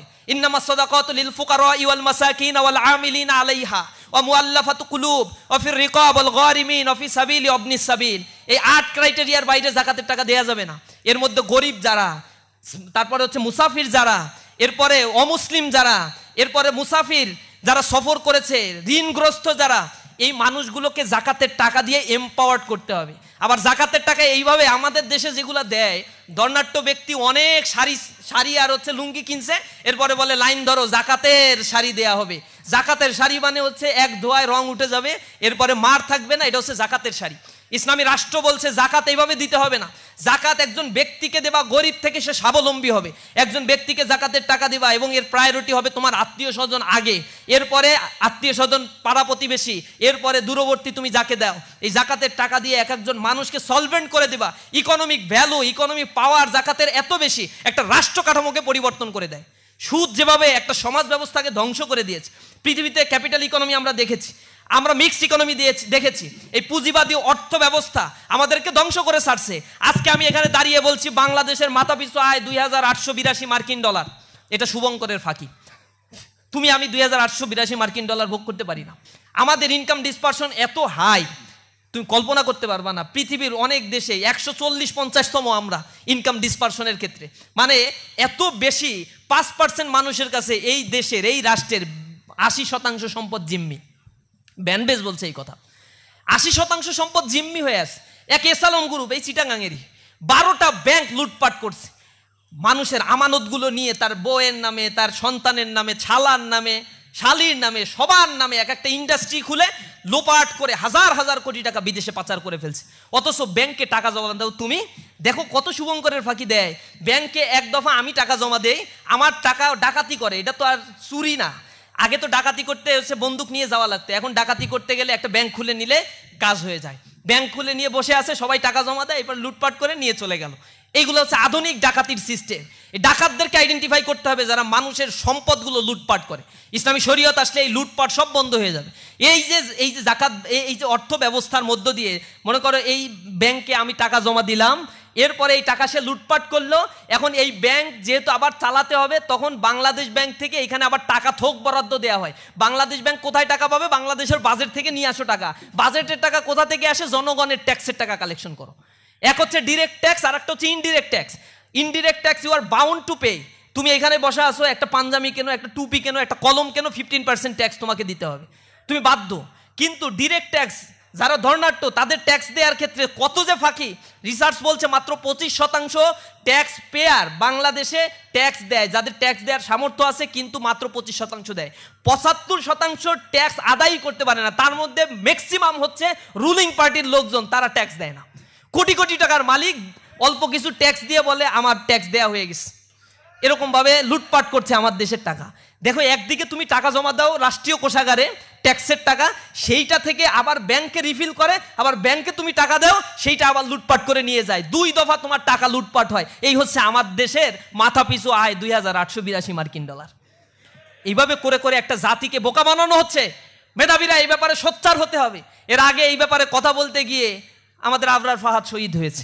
এভাবে হক্কানি কথা বলতে গেলে যুগে যুগে অনেকের জীবন দিতে হয়, কিন্তু রক্তের পাটাতনের উপরে সততার সৌধ বিনির্মাণ হয়। সুতরাং আমরা এগুলা থেকে থামবো না। আমাদেরকে হত্যা করার চক্রান্ত করা হয়েছে, করছে, গুলি করছে, মারছে। এখানে আমাদের এই ভাই আছে, আশিক ভাই আছে, এখন হয়তো ভাই অনেক বড় হাই প্রোফাইল, অনেক ভালো জায়গায় চলে গেছে, কিন্তু এই বিশ্ববিদ্যালয়ে তাকে মানে ওরা হত্যা করার উদ্দেশ্যেই তার উপরে অস্ত্র দিয়ে আঘাত করেছিল। অনেক ষড়যন্ত্র করছে আমাদেরকে নিয়ে, মনে করছে আমাদেরকে একেবারে শেষ করে দিতে পারবে, কিন্তু সত্য কখনো শেষ করা যায় না। ইউরিদুনা লিউতফিউ নূরাল্লাহি বিআফওয়াহিহিম ওয়াল্লাহু মুতিম্মু নূরিহি ওয়ালাউ কারিহাল কাফিরুন। আল্লাহ তার নূরকে প্রজ্বলিত করবেন, কাফেরদের জন্য এটা যত মর্মপীড়ার কারণ হোক না কেন। এই যে শুভঙ্করের ফাঁকিগুলো আমাদেরকে দিয়ে দিয়ে রাষ্ট্র যেভাবে আমাদেরকে তৈরি করছে, এর এগেইনস্টে ইসলামিক ইকোনমিক সিস্টেম বলে জাকাত চালু করতে হবে, আর একটা চালু করতে হবে কর্জে হাসানা সিস্টেম। ওয়েলফেয়ার ইকোনমির সিস্টেম যদি একটা সোসাইটিকে ডেভেলপ করা সম্ভব হয়, তাহলে একটা সোসাইটি খুব অল্প সময়ের মধ্যে শিফটিং করে একটা খুব স্ট্রং ইকোনমিক ফাউন্ডেশনের উপরে দাঁড়িয়ে যায়। আমরা সেই অর্থনীতির কথা বলি। শরীয়ত হচ্ছে এই অর্থনীতিকে প্রমোট করে, এইটার নামও শরীয়ত। শরীয়ত এইটা বলে এতিমের সম্পদ লুণ্ঠন করা যাবে না। এতিমের সম্পদ যদি লুণ্ঠন করো, তাহলে তোমার উপরে কঠিন রাষ্ট্রীয় শাস্তি আরোপ হবে। কারণ তোমার বাবা মারা গেলে তোমার বড় ভাই ছোট ভাই সম্পদ দিতে চায় না, কুক্ষিগত করে রাখে। ইসলামী রাষ্ট্রে এটা সুযোগ হবে না। ইসলামী রাষ্ট্রে লুটপাট করা যাবে না, ছিনতাই করা যাবে না, দর্শন করা যাবে না। নারী তার অধিকার ফিরে পাবে। রাস্তা থেকে নারী হেঁটে চলে যাবে, তার দিকে চোখ তুলে তাকিয়ে কেউ ইপটিজিং করতে পারবে না। এটা হচ্ছে ইসলামী শরীয়ত। ইসলামী শরীয়ত শুধুমাত্র ওই হাত কাটার এইগুলার মধ্যে আবদ্ধ করে পশ্চিমা একটা নোংরা ন্যারেটিভ দাঁড় করে ইসলাম থেকে আমাদের বিরত রাখার জন্য ইসলামোফোবিয়া, কালচারাল হিজিমনি দিয়ে এই সমাজের ইয়াং জেনারেশনকে ইসলাম থেকে বিচ্যুত করে এক অজানা গন্তব্যের দিকে তাদেরকে ঠেলে দেওয়া হচ্ছে। অথচ পশ্চিমা ক্ষয়িষ্ণু সংস্কৃতি আজ ধ্বংস হয়ে গিয়েছে। তুমি ইউরোপে যাও, সবচেয়ে বেশি এক্সট্রা ম্যারিটাল অ্যাফেয়ার্সের মাধ্যমে সন্তান জন্ম দেয়া প্রবণতা চিলিতে সবচেয়ে বেশি। সে চিলিতে 75% সন্তান জন্মগ্রহণ করে, সেখানে তার বাবা কে তারা জানে না। আমেরিকা 46% সন্তান জানে না তার পিতৃ পরিচয়। তুমি যাও ফ্রান্সে, স্ক্যান্ডিনেভিয়ান দেশ, বাল্টিক অঞ্চলের দেশগুলোতে 60-70% সন্তান জন্মগ্রহণ করার পরে তার বাবার মুখ তাদের দেখার সৌভাগ্য হয় নাই। সোজা ভাষায় যাদেরকে আমরা ইংরেজিতে বাস্টার্ড সন্তান বলি। এরপরে পশ্চিমারা একটা টার্মিনোলজি ব্যবহার করে, সিঙ্গেল মাদার কনসেপ্ট। বিয়ে করবে না, সন্তান হয়ে গেছে, এখন সাহসী মায়ের ভূমিকায় অবতীর্ণ হতে হবে তোমাকে। তুমি আমার বাবা, তুমি আমার মা। এভাবে করে করে একটা সোশ্যাল স্ট্রাকচারকে ধ্বংস করে পৃথিবীর 56টা দেশ এখন জিরো পপুলেশনের দেশে পরিণত হয়েছে। নেগেটিভ পপুলেশন, সন্তান উৎপাদন হচ্ছে না। আমাদের মতো এই দেশগুলো থেকে নিয়ে গ্রিন কার্ড দিয়ে, নাগরিকত্ব দিয়ে তাদের অর্থনীতি বাঁচায় রাখতে হয়। কোনো মুসলিম দেশে তুমি পাবা না এগুলা। দর্শনের রেট সেই দেশগুলোতে মাত্রাতিরিক্ত ছাড়িয়ে গিয়েছে। 18 বছর বয়স হলে বাবা তার সন্তানকে বলতে পারবে না এটা অনৈতিক কাজ করিস না, তাহলে বাপকে পুলিশ এসে ধরে নিয়ে চলে যাবে। এমন একটা সোশ্যাল কাঠামো স্ট্রাকচার তারা তৈরি করেছে। সোশ্যাল বন্ডিংস না থাকার কারণে জীবনের একটা পর্যায়ে এসে যখন ছেলে মেয়ে থাকে না, সংসার থাকে না, আত্মীয় স্বজন থাকে না, তখন ট্রমার মধ্যে চলে যায়। আর ইউরোপের দেশগুলোতে এই জায়গা থেকে মুক্তি পাওয়ার জন্য তারা মেডিটেশন সেন্টার তৈরি করেছে। বিলিয়ন বিলিয়ন ডলারের মেডিটেশন সেন্টার তৈরি হয়েছে। মেন্টাল ট্রমা দূর করার জন্য তাদেরকে সাইকোথেরাপি দেয়া হয়, এগুলো তৈরি করছে। আবার আমি জার্মানিতে শুনেছি, জাপানে শুনেছি সুইসাইডাল স্কোয়াডস। তুমি মরতে চাও তাহলে ওইখানে গিয়ে মরতে পারো। বিদেশে এক দেশের শুনলাম যে স্বেচ্ছায় মৃত্যুকে পারমিশন দেওয়া হয়েছে আইন করে। বাঁচতেই চায় না দুনিয়ায়, তাহলে তোরা এত বড় বড় বিল্ডিং হাঁকাইলি কেন? কেন শত শত বুর্জ খলিফা হাঁকানোর পরে আর এই পৃথিবীতে তোমাদের বাঁচতে ইচ্ছা করে না? কেন তোমরা বলো আমাদের western philosophy, western cultural system, it's the so much modern system in the world. এরপরে তোমাদের কেন এই মডার্ন ওয়ার্ল্ডে বাঁচতে ইচ্ছা করে না? কেন তোমরা সুইসাইড করে পৃথিবী থেকে বিদায় নিতে পারলেই বেঁচে যাও? ইন্টারনাল বিউটি যেটা মানুষের অন্তরে, সেই জিনিসটা প্রতিস্থাপন করতে তোমরা সম্পূর্ণরূপে ব্যর্থ হয়েছো। কারণ তোমাদের মধ্যে রিলিজিয়াস ভ্যালুস নর্মসগুলো তোমরা এস্টাবলিশ করতে পারো না। আমাদের এইখানেও ওটিটি প্ল্যাটফর্ম এবং কালচারাল হিজিমনি দিয়ে এই দেশের ছেলে মেয়ের মধ্যে অবাধ মেলামেশা, আমাদের মধ্যে অশ্লীলতার বিস্তার করিয়ে আমাদের এই প্রাচ্যের হৃদ্য পুষ্ট সমৃদ্ধ একটা সাংস্কৃতিক ব্যবস্থাকে ধ্বংস করার এক কনস্পাইরেসি করা হচ্ছে। আমরা এর বিরুদ্ধে অবস্থান নিয়ে আমরা সুস্থ সংস্কৃতির কথা বলি, আমরা সামাজিক একটা সুন্দর কাঠামোর কথা বলি, আমরা এমন একটা সোসাইটির স্বপ্ন দেখি যেখানে মানবিক মূল্যবোধ থাকবে, বাবা মায়ের প্রতি শ্রদ্ধাবোধ থাকবে। বয়স হয়ে গেলে বাবা মা বৃদ্ধাশ্রমে গিয়ে মৃত্যুবরণ করবে না, বৃদ্ধাশ্রমে দিনাতিপাত করবে, তার সন্তানকে দেখার সৌভাগ্য হবে না শেষ নিঃশ্বাস ত্যাগের সময়। এরকম একটা সোসাইটি আমরা ডিজার্ভ করি না।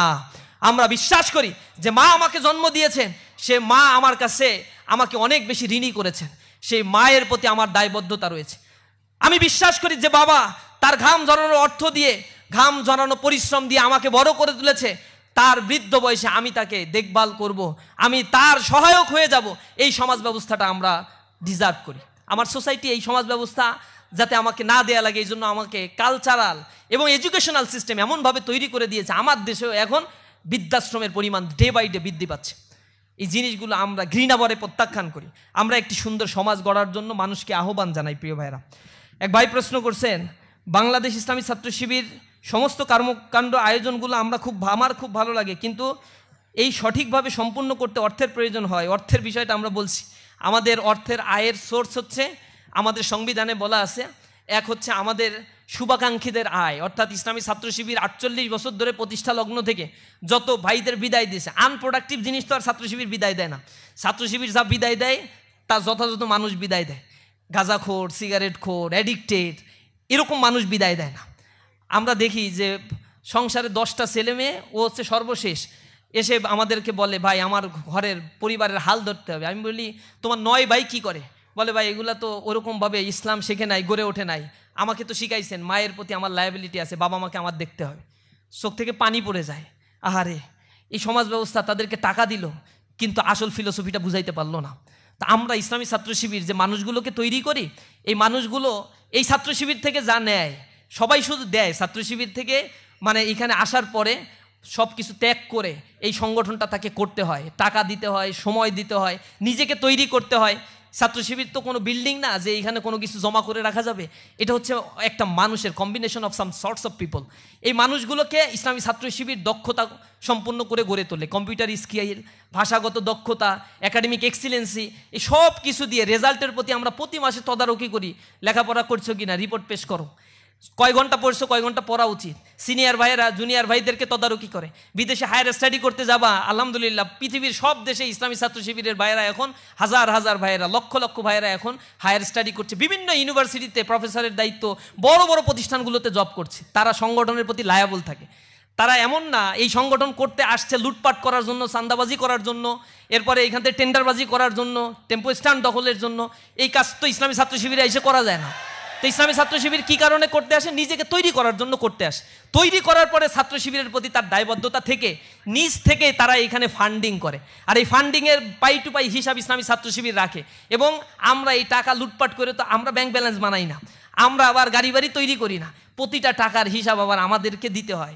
এইখানে আরেকটা বড় সিস্টেম হচ্ছে, আমি সভাপতি যদি হই, আমি কোনো টাকা আয় করতে পারবো, ব্যয় করতে পারবো না, মানে আমার হাত দিয়ে ব্যয় করতে পারবো না। আমার একজন আলাদা কোষাধ্যক্ষ থাকবে বা সেক্রেটারি থাকবে, তিনি এইটা ব্যয় করবেন। আর তিনি রিপোর্ট তৈরি করবেন। একা একা কোনো কিছুই করার সুযোগ নাই। সব ক্ষমতা আমার আছে ব্যয় করার, কিন্তু অর্ডার দেওয়ার ক্ষমতা আছে, হাত দিয়ে খরচ করার কোনো সুযোগ নাই। আবার যার হাতে টাকা থাকে, সিস্টেমটা হচ্ছে সে নিজের মতো করে কোনো খরচও করতে পারবে না, অর্ডারও দিতে পারবে না। অর্ডার শুধু তালিম করবে আর হিসাব রাখবে সে। এগুলো হচ্ছে সিস্টেমের মধ্য দিয়ে চলার কারণে স্বচ্ছতা, ট্রান্সপারেন্সিটা আমরা যথাযথভাবে শতভাগ মেনটেন করি। আর আমাদের জনশক্তি যারা থাকে, ছাত্র বয়সেই আমরা শিখাই, তুমি যা ইনকাম করো তার একটা অংশ ইসলামের জন্য তুমি দান করে দাও, সংগঠনের জন্য দান করো। এই দান করার প্রবণতা থেকেই ইসলামী ছাত্র শিবিরের এইখান থেকে একটা ফান্ডিং হয়। আর একটা জানেন, ইসলামী ছাত্র শিবিরের জনশক্তি যারা মেধাবী হয় তারা বই খাতা লেখে, তারা অনেক সুন্দর সুন্দর স্টিকার কার্ড করে। আমাদের অনেক প্রকাশনা আছে আলহামদুলিল্লাহ, এখানে যদি স্টল দিয়ে থাকে দেখবেন শত শত গবেষণা বই আমরা তৈরি করে ফেলছি। এই বইগুলো আমরা বিক্রি করি, বুক ফেয়ারে বিক্রি করি, আমাদের কোনো আয়োজন হইলে এগুলো বিক্রি করি। এগুলো বিক্রি করে কিছু মুনাফা হয় আমাদের, ওই মুনাফাটা আমাদের আয়ের একটা উৎস। এরপরে আমাদের কিছু পত্রিকা আছে রেগুলার, আমরা পত্রিকাগুলো বের করি, এই পত্রিকাগুলো বিক্রি করে কিছু টাকা পয়সা আমরা পাই, ওই টাকাগুলো আমরা আয়ের উৎস হিসেবে রাখি। এই টাকা পয়সা দিয়ে আল্লাহ রাব্বুল আলামিন বরকত দেয় অল্প টাকায়, এদিক ওদিক খরচ করা লাগে না, তো নিজেদের বিদেশে টাকা পাচার করা লাগে না সুইস ব্যাংকে, এ কারণে সব টাকায় আল্লাহ রাব্বুল আলামিন বরকত ঢেলে দেয়। তো এগুলো নিয়ে অনেকে আবার টেনশন করে, এত টাকা পায় কই। নিজেদের তো কেউ সাবেক তো তাদেরও অনেক আছে, কিন্তু কেউ ফান্ডিং করতে চায় না। 1 টাকা ফান্ডিং করলে চিন্তা করে আমার প্রমোশনের জন্য তুমি কি করবা, আমার জন্য তুমি একটা স্লোগান দেবা কিনা, তাইলে টাকা দেবো।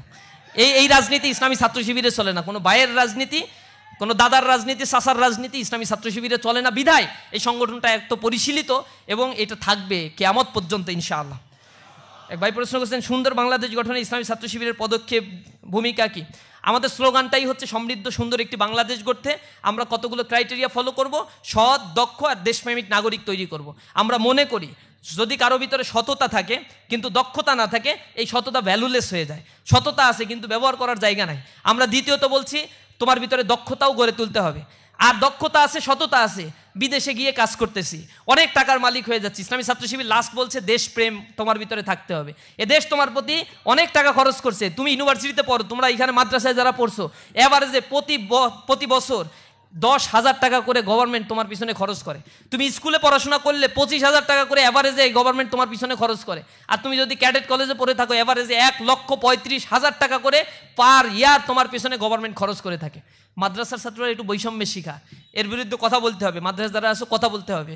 এই রাষ্ট্র আমার সমান অধিকার নিশ্চিত করতে 100% ব্যর্থ হয়েছে। শুধু মুখে মুখে বুলি আউলাইলেই হবে না। এ রাষ্ট্রের সংবিধান আমাকে যে রাইটস দিয়েছে, সেই রাইটস আমাকে বুঝিয়ে দিতে হবে, এবং বুঝে নেওয়ার প্রজন্মটাই হচ্ছে জেনারেশন জেন জেড। এই প্রজন্ম তাদের অধিকার বুঝে নেবে ইনশাআল্লাহ। সুতরাং এই রাষ্ট্র আমার জন্য যে খরচগুলো করে, এটা আমার লায়াবিলিটি তো রাষ্ট্রের প্রতি থাকতে হবে। আমরা সেই দেশপ্রেম গড়ে তুলি, এবং স্বাধীনতার পরে এই বাংলাদেশকে নিয়ে যদি কোনো ভাবনা করা কোনো রাষ্ট্র ইসলামী দল থাকে, ইসলামী ছাত্র সংগঠন থাকে, সেটা হচ্ছে ইসলামী ছাত্র শিবির। ইসলামী ছাত্র শিবির যে কার্যক্রমগুলো করেছে অ্যানালাইসিস করে দেখবেন, লোপাটের রাজনীতি ইসলামী ছাত্র শিবির করে না। এমন মানুষ তৈরি করেছে, যে জায়গায় এই মানুষগুলো গিয়েছে সেখানেই দক্ষতার পরিচয় দিয়েছে, দেশপ্রেমের পরিচয় দিয়েছে। বিগত ফ্যাসিস্ট আমলে আমাদেরকে প্রমাণ করার জন্য কি করতো, মেসে মেসে অভিযান চালিয়ে প্যান্ট পরায়ে বলতো যে টাকলুর উপরে প্যান্ট আছে কিনা, যদি থাকতো বলতো এটা নিশ্চিত শিবির করে। এরপরে মসজিদে গিয়ে দাঁড়ায় থাকতো, মসজিদে নামাজ পড়তে আসে কে খোঁচা খোঁচা দাঁড়িয়ে আছে, এরপরে মানে নমনীয় ভাব, মাথা নিচু করে হাঁটে চলে, সালাম দিয়ে কথা বললে শিবির করে। যত ভালো কিছু আছে সব শিবির করে। রিমান্ডে নিয়ে আমাদের জিজ্ঞাসা করছে, তোমরা এই করো সেই করো, আমরা বলছি এই ভালো কাজ করলেই কি শিবির? বলছে হ্যাঁ, এগুলাই তোমাদের বৈশিষ্ট্য, আমরা জানি। যত ভালো তার সাথে শিবির। এগুলো একটা ট্যাগ দিয়ে আমাদেরকে এরকম বানায় ফেলছে। বলে ও ঘুষ খায় না, তাহলে শিবির করতে, ওর চাকরি থেকে বরখাস্ত করতে হবে। ও সুদ খায় না, তাহলে ও চাকরি থেকে বরখাস্ত করতে হবে, ওরে এখানে রাখা যাবে না, ও শিবির আতঙ্ক সারা বাংলাদেশে এখন ছড়াই গেছে। এখন অনেকে বলে যে হলে শিবির কমিটি দেয় না কেন? হলে কমিটি দিতে হবে, ঢাকা বিশ্ববিদ্যালয় বলে, অথচ ছাত্ররা হল কমিটি ঢাকা বিশ্ববিদ্যালয়ে চায় না। স্পষ্টভাবে বলছে হল কমিটি না, রাজনীতি আবাসনের জায়গায় হবে না। একটা মেজরিটি পার্সেন্ট 80-90% ছাত্র এটা চায়। প্রশাসন ছাত্রদের মুখোমুখি ছাত্র শিবিরকে দাঁড় করাতে চায়। আমরা বলছি ছাত্র শিবির কখনো ছাত্রদের মুখোমুখি দাঁড়াবে না। যখন ছাত্ররা ফিল করবে পলিটিক্স দরকার, ট্রমাটাইজ একটা সিচুয়েশন থেকে ছাত্ররা এখন উঠেছে। বিগত 15 বছরে রাজনীতি বলতে, ছাত্র রাজনীতি বলতে গণরুম গেস্টরুম কালচার। তারা বুঝেছে রাজনীতি মানেই হচ্ছে দখলদারিত্ব, চাঁদাবাজি, ছিনতাই। এরপরে বয়স শেষ হয়ে যায় 15 বছর আগে, এরপরে এখনো পর্যন্ত সভাপতি, এইগুলো চলে। এগুলো বলছে তারা রাজনীতি। এই রাজনীতিকে তারা ঘৃণা ভরে প্রত্যাখ্যান করেছে। তারা দিব্যকাশ্য দিবালোকে জবাই করে করে মানুষকে হত্যা করছে। অমুসলিম সে বলতেছে আমি শিবির করি না, ও বলে তুই সংখ্যালঘু শিবির, এটা বলে তাকে নির্যাতন শুরু করে দিচ্ছে। কল্পনা করা যায় এইগুলো আপনারা দেখেন না বিগত সময়গুলোতে এগুলো করে করে আমাদের থেকে মানুষকে আলাদা করার জন্য চেষ্টা করছে, কিন্তু তারা কি পারছে? কোনো আদর্শকে শেষ করা যায় না। এখন আমাদের হলের রাজনীতিক ছাত্ররা যখন চাইবে ইসলামী ছাত্র শিবির তখনই হলে কমিটি দিবে, অন্যথায় ইসলামী ছাত্র শিবির ছাত্ররা যেভাবে চায় এই দেশকে গঠন করতে ইসলামী ছাত্র শিবির সহায়ক শক্তি হিসেবে এই রাষ্ট্রকে গঠন করার জন্য, এই রাষ্ট্রের সম্পদ হিসেবে এই বিশ্ববিদ্যালয়ের ছাত্রকে গড়ে তোলার জন্য ইসলামী ছাত্র শিবির কাজ করবে ইনশাআল্লাহ। এজন্য আমাদের কার্যক্রমগুলো সব স্টুডেন্ট ওরিয়েন্টেড এবং কল্যাণমুখী ইনশাআল্লাহ। এক ভাই প্রশ্ন করছেন খেলাফতে ছাত্র শিবির আস্থা রাখে কিনা, গণতন্ত্র নিয়ে ছাত্র শিবিরের বিশ্বাস কি? খেলাফত আর গণতন্ত্র পাশাপাশি দাঁড় করানোর কোনো কারণ নাই। ইসলামী ছাত্র শিবির খেলাফতে বিশ্বাস করে এবং খেলাফত ব্যবস্থা সম্বন্ধে যে নেগেটিভ ট্রমা ছড়ানো হয়েছে এর ব্যাপারে ইসলামী রাষ্ট্র কাঠামো কেমন হবে এই নিয়ে লক্ষ লক্ষ বই রচনা হয়ে গেছে। ইসলামী আইনশাস্ত্রবিদরা এরা লিখে ফেলেছেন, আপনারা এটা একটু দয়া করে পড়বেন। এবং খেলাফতের সাথে ডেমোক্রেসিকে জড়ানোর কিছু নাই। খেলাফত একটা বিশ্ব ব্যবস্থাপনা, এটা রাষ্ট্র, একটা সমাজ ব্যবস্থাপনা, কিন্তু ডেমোক্রেসি এটাকে আমরা কোনো মতবাদ মনে করি না, এটা নির্বাচনের একটা প্রক্রিয়া মনে করি। শুধু নির্বাচনের সময় এক এক দেশে ডেমোক্রেসির এক এক রকম ফর্ম আছে। বাংলাদেশে এক ধরনের ফরমেশন, পৃথিবীর 96টা দেশে পিআর সিস্টেমে নির্বাচন হয়, কোথাও শুধু প্রেসিডেন্সিয়াল ইলেকশন সিস্টেম, কোথাও দ্বিকক্ষ বিশিষ্ট সিস্টেম, কোথাও লোকসভা বিধানসভা, এরকম বিভিন্ন সিস্টেমে ডেমোক্রেসি আছে পৃথিবীতে। এগুলো নির্বাচন একটা প্রক্রিয়া ছাড়া আমরা ডেমোক্রেসিকে আর কোনো কিছুই মনে করতে রাজি না। এটা কোনো মতবাদ বা মতাদর্শ হিসেবে আমরা এটাকে মানতে রাজি না। সুতরাং এই ডেমোক্রেসির সাথে এইটাকে মিলানোর কোনো সুযোগ নাই। ডেমোক্রেসির সব জিনিসগুলো খারাপ না, ইসলামে অনেক বিষয়গুলো এখানে অ্যাকসেপ্ট করা হয়েছে।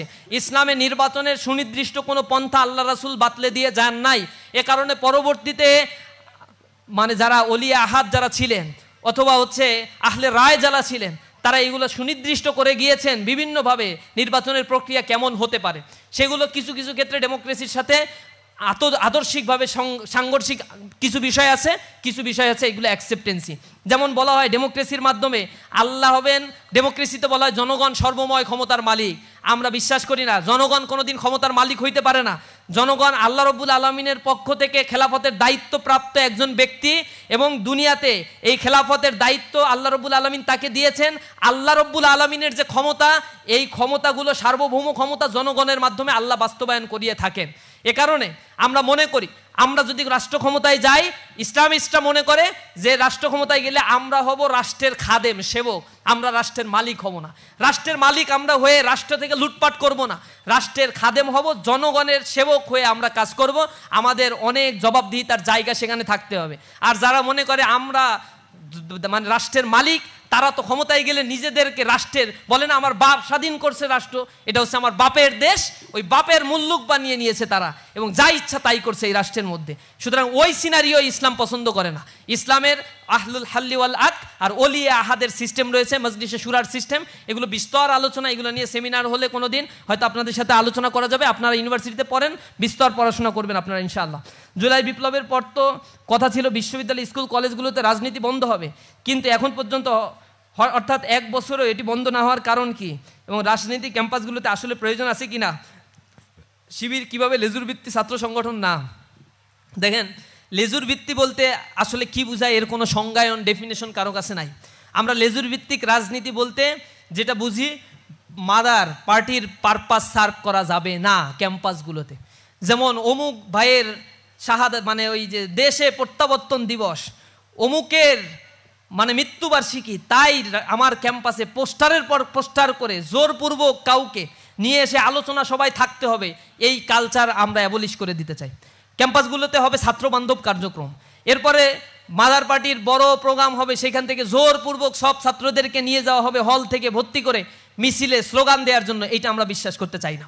ক্যাম্পাসে ছাত্ররা ক্যাম্পাস পলিটিক্স করবে, ক্যাম্পাসে ছাত্ররা ছাত্রদের অধিকার আদায় নিয়ে কাজ করবে। আমরা মনে করি ক্যাম্পাসের রাজনীতি অবশ্যই থাকা উচিত, কারণ রাজনীতি না থাকলে জাতীয় পর্যায়ে নেতৃত্ব থেকে এই রাষ্ট্র বঞ্চিত হবে। আর আমরা আরও বিশ্বাস করি প্রতিটা বিশ্ববিদ্যালয়ে ছাত্র ইউনিয়ন চালু থাকা উচিত, কারণ ছাত্র ইউনিয়ন চালু থাকলে জাতীয় নেতৃত্ব, ছাত্ররা নিজেদের মধ্য থেকে সবচেয়ে কোয়ালিফাইড লিডারশিপ তারা গ্রো আপ করতে পারে, ন্যাশনাল লিডারশিপের ক্ষেত্রে, ন্যাশনাল পলিটিক্সের ক্ষেত্রে যারা কন্ট্রিবিউশন রাখতে পারবে। সুতরাং পলিটিক্স বা পলিসি মেকিংয়ের ক্ষেত্রে অবশ্যই আমাদেরকে ইউনিভার্সিটির ক্ষেত্রে সজাগ থাকা উচিত। এই যে ডিপলিটিসাইজ সিস্টেমগুলো কখনোই ভালো কিছু বয়ে আনে না, কারণ আপনি রাষ্ট্রের অংশ আর রাষ্ট্র চালায় পলিটিক্যাল পার্টিগুলো। সুতরাং পলিটিক্যাল পার্টিতে কারা ইনক্লুড হবে তারা যদি ছাত্র বয়স থেকে সচেতন না হয়, গড়ে উঠতে না পারে, নিজেকে তৈরি করতে না পারে, তাহলে একটা রাষ্ট্র অনেক বিষয় থেকে বঞ্চিত হয়। এজন্য পলিটিক্স প্রয়োজন আছে। ছাত্র শিবির না থাকলে হয়তো এরকম প্রোগ্রামগুলো বা আরও অনেক বুদ্ধিভিত্তিক কাজ ইসলামী ছাত্র শিবির করে, এগুলোর থেকে ছাত্র সমাজ অনেক বেশি বঞ্চিত হতো।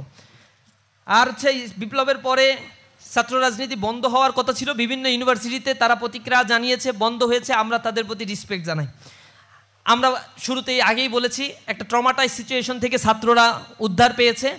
পলিটিক্সের প্রতি ভালো আকর্ষণ তৈরি করার জন্য সকল ছাত্র সংগঠন করে ভালো কাজগুলো করে দেখাতে হবে। এবং আমরা বলছি রাজনীতির ক্ষেত্র হবে ক্যাম্পাস, আর সেখানে হবে মার্কেট প্লেস অফ ভ্যালুস, অর্থাৎ প্রত্যেকের আদর্শের কথাগুলো এজেন্ডা নিয়ে কথা বলবে। এমন হবে না আমি এখানে দাঁড়িয়ে 20 মিনিট কথা বললাম, তার 19 মিনিটই বললাম আর একটা দলের গিবত, আর একটা দলের মন্দ চর্চা নিয়ে কথাবার্তা বলা, এটা যেন না হয়। আমার নিজস্ব একটা এজেন্ডা তো থাকবে, আমি আমার এজেন্ডা নিয়ে ছাত্রদের মাঝে কথা বলবো, ছাত্ররা অ্যাকসেপ্ট করবে অথবা রিজেক্ট করে দিবে। অ্যাকসেপ্ট করলে আলহামদুলিল্লাহ তুমি আসো, রিজেক্ট করলে আলহামদুলিল্লাহ তুমি তোমার স্বাধীন চেতা মনোভাব তুমি প্রদর্শন করো। এই জিনিসগুলো আমরা ওয়েল উইশ এবং ওয়েল ইনভাইট করি তাদেরকে। ক্যাম্পাসগুলোতে জোরপূর্বক আর রাজনীতি করতেই হবে, না করলে ধরে নিয়ে যাওয়া, খাবার বন্ধ করে দেওয়া, এরপরে হচ্ছে টর্চার সেল তৈরি করে তাদেরকে টর্চার করা, এই রাজনীতি 5 আগস্টের পরে এগুলোর কবর রচনা হয়ে গেছে। এগুলো আবার পুনরাবৃত্তি যদি কেউ করতে চায় তাদের দশা একই হবে। তো একজন তো দিল্লি গিয়ে পালিয়ে জায়গা পাইছে, আর অন্যদের তো আবার অন্য জায়গায় যাওয়ারও অনেক জায়গা থাকবে না। এজন্য সতর্ক হতে হবে, সেটা আমরা বা অন্য কেউ যেই করুক না কেন, চোখে চোখ রেখে কেউ অন্যায় করলে দেখিয়ে দিবে। ইসলামী ছাত্র শিবির করছে এই জন্য বলা যাবে না, এনাই বেনাই বলতে হবে না। ইসলামী ছাত্র শিবির ওপেন সব কিছুর ক্ষেত্রে। বিশ্ববিদ্যালয়কে বলবেন, বিশ্ববিদ্যালয় না শুনলে কেন্দ্রের কাছে মেইল করার অবারিত সুযোগ আছে। আমরা বলি পরামর্শ দাও, অভিযোগ থাকলে অভিযোগ দাও, আমরা ব্যবস্থা নিব। ইসলামী ছাত্র শিবির তার জনশক্তিদেরকে তৈরি করে আদর্শিকভাবে। আমরা বিশ্বাস করি একটা সমাজ ব্যবস্থা আদর্শের ভিত্তির উপরে গড়ে উঠলে সেই সমাজ ব্যবস্থাটা টিকে যায়। ইনশাআল্লাহ আমরা সেই সমাজ ব্যবস্থা গড়ে তুলতে পারবো। সর্বোপরি আপনাদের জন্য আল্লাহ রাব্বুল আলামিনের কাছে দোয়া করি, আপনাদের চমৎকার একটি ভবিষ্যৎ, চমৎকার একটি জার্নি যে বিশ্ববিদ্যালয় আপনারা শুরু করেছেন, এইটা হচ্ছে বিশ্ববিদ্যালয় ইউনিভার্সাল একটা জায়গা, ইউনিভার্সাল এক্সপেরিয়েন্স আপনারা এখানে গ্যাদার করতে পারবেন। ফার্স্ট ইয়ারে আপনারা ভর্তি হয়েছেন, এইখান থেকেই নিজেদের ভালো একটা রেজাল্ট করার জন্য কম্পিটিশন করেন। বন্ধু বান্ধবদের মধ্যে একটা প্রবণতা, আমি জানি না চিটাগাং ইউনিভার্সিটিতে আছে কিনা, আমিও প্রায় 3-4টা বিশ্ববিদ্যালয়ে পড়ার সুযোগ হয়েছে। সেই বিশ্ববিদ্যালয়ে 3টা বিশ্ববিদ্যালয়ে পড়ছি, সেখানে দেখছি যে ফার্স্ট ইয়ারে ছাত্র ভর্তি হওয়ার পরে চিন্তা করে আমি মানে নোট করব, আর কাউরে দেবো না, আমি ফার্স্ট হব, কারণ ফার্স্ট হলে ইউনিভার্সিটি টিচার হওয়া যায়। এরপরে সিনিয়রদের সাথে খুব ভালো সম্পর্ক করে নোটপাতি নিয়ে আসে, আর একজনকে বলে না। ফার্স্ট ইয়ারের ফার্স্ট টার্ম যাওয়ার পরে যখন দেখে রেজাল্ট পিছনের দিকে, তখন আস্তে আস্তে ওপেন মাইন্ডেড হওয়ার চেষ্টা করে। এর আগ পর্যন্ত সবাই আসলে ফার্স্ট ক্লাস ফার্স্ট হইতে চায়, এটা দোষের কিছু না। First year first term, first year second term খুবই ক্রুশিয়াল। এখানে ভালো রেজাল্ট করলে বাকি 3 বছর অটোমেটিক্যালি ভালো রেজাল্ট হয়ে যায় আপনাদের। এ কারণে এই সময়টাতে র্যাক দিয়ে ডেকে নিয়ে যাচ্ছে, এরপরে খেলার মাঠে নিয়ে গিয়ে ওই আমাদের ওই যে কিটস বহন করাইতো, এগুলো থেকে বিরত থাকবেন দয়া করে। খেলাধুলা, এরপরে র্যাগের নামে র্যাগটাকে, এগুলো তো এখন আর বাংলাদেশে না, এগুলো সাস্টেইন করে না, উঠে গেছে। সময়কে ব্যয় করবেন না। ফার্স্ট ইয়ারের ছাত্ররা প্রচুর পড়াশোনা করবেন, ফার্স্ট ইয়ারটা রেস্ট ইয়ার হিসেবে কাটাবেন না, সেকেন্ড ইয়ার ডোন্ট কেয়ার বলে কাটাবেন না। তাহলে এমন হবে যে অনার্স শেষ হয়ে যাবে কিন্তু 4-5টা সাবজেক্ট এখনও বাকি আছে, এই কারণে অনার্স শেষ হয়নি, অলরেডি 10 বছর পার হয়ে গেছে। এরকম হলে কিন্তু হল থেকে বের করে দিবে, এরকম হলে কিন্তু বিশ্ববিদ্যালয়ের ছাত্ররা আপনাকে অ্যাকসেপ্ট করবে না। এখানে আদুবাই হওয়ার কোনো সুযোগ নাই, রেগুলার ছাত্র হিসেবে বের হয়ে যেতে হবে। এখন কম্পিটিশন অনেক বেশি। এই বিশ্ববিদ্যালয়ে পাশ করার পরে আপনাকে আবার যদি বিসিএস ক্যাডার হইতে চান 4 বছর আবার পড়াশোনা করতে হবে। আমার দেশের এই যে কি সিস্টেম, আমার মাথায় ঢোকে না। আমি চায়নায় দেখছি সেখানে কর্মমুখী শিক্ষা, কত ছাত্র লাগবে ওই ইন্ডাস্ট্রিতে সেটার একটা আইন করা, এবং তুমি কোন ইউনিভার্সিটি থেকে ছাত্র হায়ার করবা ওই ইন্ডাস্ট্রিকে বলে দেয়া যে ওই ইউনিভার্সিটি থেকে তুমি ছাত্র হায়ার করবা, ওই ইউনিভার্সিটিকে ওই ইন্ডাস্ট্রি ক্রাইটেরিয়া দেয়, এই ক্রাইটেরিয়ায় ছাত্রকে তুমি তৈরি করো, এর মধ্যে থেকে বাছাই করে আমার ইন্ডাস্ট্রিতে তারপরে আমি নিব তাদেরকে। এইভাবে করে একটা সোসাইটি গড়ে ওঠে। চায়নার কথা এর আগে ওই যে ইব্রাহিম রনি আলোচনার ভিতরে বলছে, চায়না আমি তো সফর করে গিয়ে 10 দিন রাষ্ট্রীয় সফরে আমাকে নিয়ে গেছে, দেখাইছে তাদের ইন্ডাস্ট্রি, গুয়াংজুতে নিয়ে গিয়েছে, তারপরে হচ্ছে বেইজিং শহরে নিয়ে গিয়েছে, এরপরে সাংহাইতে নিয়ে গিয়েছে, সাংহাইয়ের সবচেয়ে বড় যে টলেস্ট টাওয়ার সেখানে তারা, গুয়াংপু, এরপরে হংকং, ম্যাকাও, এই ছোট্ট একটা এরিয়ায় তারা গ্রেটার বে এরিয়া তৈরি করেছে। গ্রেটার বে এরিয়ার এখন ইকোনমিক ভ্যালু হচ্ছে $2.2 ট্রিলিয়ন। ঢাকা সিটির মতো একটা ছোট্ট এরিয়া যার ইকোনমি পৃথিবীর অনেক দেশের অর্থনীতির চাইতে অনেক বড়। এর টার্গেট করেছে আগামী 2-3 বছরের ব্যবধানে এই গ্রেটার বে এরিয়ার ইকোনমিক ভ্যালু হবে $4.4 trillion. Can you imagine? China যখন স্বাধীনতা অর্জন করেছিল, কমিউনিজম বিপ্লব হয়েছিল 1949-এ, এরপর থেকে মাও সেতুংয়ের নেতৃত্বে যে বিপ্লব তারা সংগঠিত করেছিল সেই বিপ্লব কোলাপস করেছে। ক্যাপিটালিজম সেইখানে সাস্টেইন করতে পারে নাই। মাও সেতুংয়ের সময়ে ভিতরে অনেক বড় বড় একটা ট্রমাটাইজ সিচুয়েশন, সেখানে অনেক মানুষকে হত্যা করা হয়েছিল। মাও সেতুং যখন মৃত্যুবরণ করলো 1976-এ এসে দে চিয়াওপিং যখন ক্ষমতায় আসলো, তখন তিনি লিবারেল হয়ে গেলেন, সম্পদের উপরে মানুষের অধিকার প্রতিষ্ঠা করলেন, জমি কৃষকদেরকে বর্গা দেওয়া শুরু করলেন, নতুন ইকোনমিক বন্দোবস্তের মধ্য দিয়ে করাপশন ফ্রি একটা সোসাইটি তৈরি করার জন্য, একটা ওয়েলফেয়ার একটা সিস্টেম ডেভেলপ করার জন্য তিনি কাজ করা শুরু করেছিলেন। 1976 সালে চায়নার ইকোনমি আর বাংলাদেশের ইকোনমি সমান ছিল। আমি সাংহাই রিভারের পাশে গিয়ে তাদের হিস্ট্রি দেখেছি। 1972 সালে সাংহাই রিভারের যে অবস্থা, গুয়াংজু রিভারের যে অবস্থা ছিল, সেই রিভার আর বাংলাদেশের বুড়িগঙ্গা সেম লেভেলের ছিল। কিছু কিছু ক্ষেত্রে বাংলাদেশের বুড়িগঙ্গা আরও ভালো ছিল। আর সেই গুয়াংজু রিভারের পাশে, সাংহাই রিভারের পাশে তারা যে বিশাল দৃষ্টিনন্দন স্থাপনা তারা তৈরি করেছে, আর বাংলাদেশের বুড়িগঙ্গাই আছে। কপাল খারাপ, এদেশে শাসক নাই। কপাল খারাপ, এদেশের একটা সুষ্ঠু নির্বাচন পদ্ধতি এদেশের রাজনীতিবিদরা এখনো পর্যন্ত এ তরুণ প্রজন্মের হাতে দিয়ে যেতে সম্পূর্ণ ব্যর্থ হয়েছে। আমরা ধিক্কার জানাই ওই রাজনীতিবিদদের যারা ক্ষমতার পালাবদলের সাথে সাথে এ জাতিকে এক অনিশ্চিত ভবিষ্যতের দিকে ঠেলে দেয়। আমরা ধিক্কার জানাই ওই রাজনীতিবিদদের যারা বিগত হয়েছে আর যারা এখন পরিচালনা করছে। জাতিকে যদি এখনো অন্ধকারের মধ্যে নিমজ্জিত করা হয়, এ দেশ তো উন্নতির দিকে যেতে পারবে না। উন্নতির দিকে যেতে গেলে তার একটা সাস্টেইনেবিলিটি দরকার। সাস্টেইনেবল ডেভেলপমেন্ট ছাড়া একটা জাতি কখনো গড়ে উঠতে পারে না। আজকে চায়না তার অর্থনীতি এত উপরে নিয়ে গিয়েছে, আমেরিকাতে সে ফাইটিং করে, পৃথিবীর এখন লার্জেস্ট ইকোনমি তৈরি করেছে। খোদ আমেরিকায় $238 ট্রিলিয়ন ইনভেস্ট করে রাখছে এই চায়না। বাংলাদেশে প্রজেক্ট নিয়ে আসে, সে বলে যদি আমাকে অনুমতি দাও তাহলে আমি 5 বছরে টোটাল বাংলাদেশ চেঞ্জ করে ফেলবো। মালয়েশিয়ার যে স্থাপনাগুলো অধিকাংশ সব চায়না তৈরি করে দিয়েছে, এবং চায়না সেখানে ডেভেলপমেন্ট করে মালয়েশিয়ার মাথাপিছু আয় $40,000 উঠিয়ে দিয়েছে। 140 কোটি মানুষের দেশ চায়না, তাদের মাথাপিছু আয় $13,000। শুরুতে বলছি বাংলাদেশের মতো শুভঙ্করের ফাঁকি না, এখানে গিনি কোএফিসিয়েন্ট খুবই ক্লোজ। সুতরাং সেই জায়গায় তারা যেতে পেরেছে কেন? মালয়েশিয়া কেন পেরেছে? সিঙ্গাপুর কেন পেরেছে তার তরুণ সমাজকে কাজে লাগিয়েছে। বাংলাদেশ একটা চরম মিস্টেকের দিকে আগাচ্ছে। তোমরা বিশ্ববিদ্যালয়ের ছাত্র, আমার কথা জেনে রাখো, তোমরা যখন কর্মক্ষেত্রে প্রবেশ করবা 5-7 বছর পরে, তখন বাংলাদেশ আস্তে আস্তে আরও অর্থনৈতিক ডিগ্রেডেশনের দিকে যাবে, যদি এখনো পর্যন্ত এই বাংলাদেশ সচেতন না হয়। Bangladesh right now demographic dividend সুবিধা ভোগ করছে। এটা শুরু হয়েছে 2006 সালে, আর 6 সাল থেকে এই রাষ্ট্র নিয়ে একটা কনস্পাইরেসি শুরু হয়েছে। What is demographic dividend? একটা নির্ধারিত সময় একটা রাষ্ট্রের যখন কর্মক্ষম জনসংখ্যার পরিমাণ সবচেয়ে বেশি হয়, সেই কর্মক্ষম জনসংখ্যাকে বলা হয় this is demographic dividend situation. বাংলাদেশে 2030 সাল পর্যন্ত এই ডেমোগ্রাফিক ডিভিডেন্ড হবে 70%, অর্থাৎ 70% মানুষ বাংলাদেশে থাকবে কর্মক্ষম। বাংলাদেশে এখন 9% মানুষ আছে যারা ডিপেন্ডেন্ট পিপল, অর্থাৎ এই পিপলগুলো কোনো আয় ইনকাম করে না, বুড়ো হয়ে গেছে কিন্তু ভক্ষণ করছে, রাষ্ট্রের সম্পদ ভোগ করছে। আর একটা জেনারেশন আছে যারা আমরা ইউনিভার্সিটিতে পড়াশোনা করছি, প্রোডাকশন করছি না, কিন্তু আমাদের প্রতি রাষ্ট্র ইনভেস্ট করে, আমরা ফিউচারে প্রোডাকশনে যাব। কিন্তু এখন যারা আমাদের দেশে কাজ করে খাচ্ছে 10 বছর পরে তারা তো বৃদ্ধ হয়ে যাবে, এই বৃদ্ধরা হবে ডিপেন্ডেন্ট পিপল। এরকম ডেমোগ্রাফিক ডিভিডেন্ড সুবিধা একটা রাষ্ট্র 100 বছরের মধ্যে মাত্র একবার পায়। আর যখনই তারা এই 15-20 বছরের জন্য এই সুবিধা পায়, বাকি 80 বছরের বন্দোবস্ত সেই রাষ্ট্র করে নেয়। যেটা করেছে সুইডেন, যেটা করেছে জার্মান, যেটা করেছে জাপান, তাদের অ্যান্টি ব্যালাস্টিক ক্ষেপণাস্ত্র নিক্ষেপ করে তাদের ধ্বংস করার পরেও সেই রাষ্ট্র কিভাবে পুনর্গঠিত হয়েছে।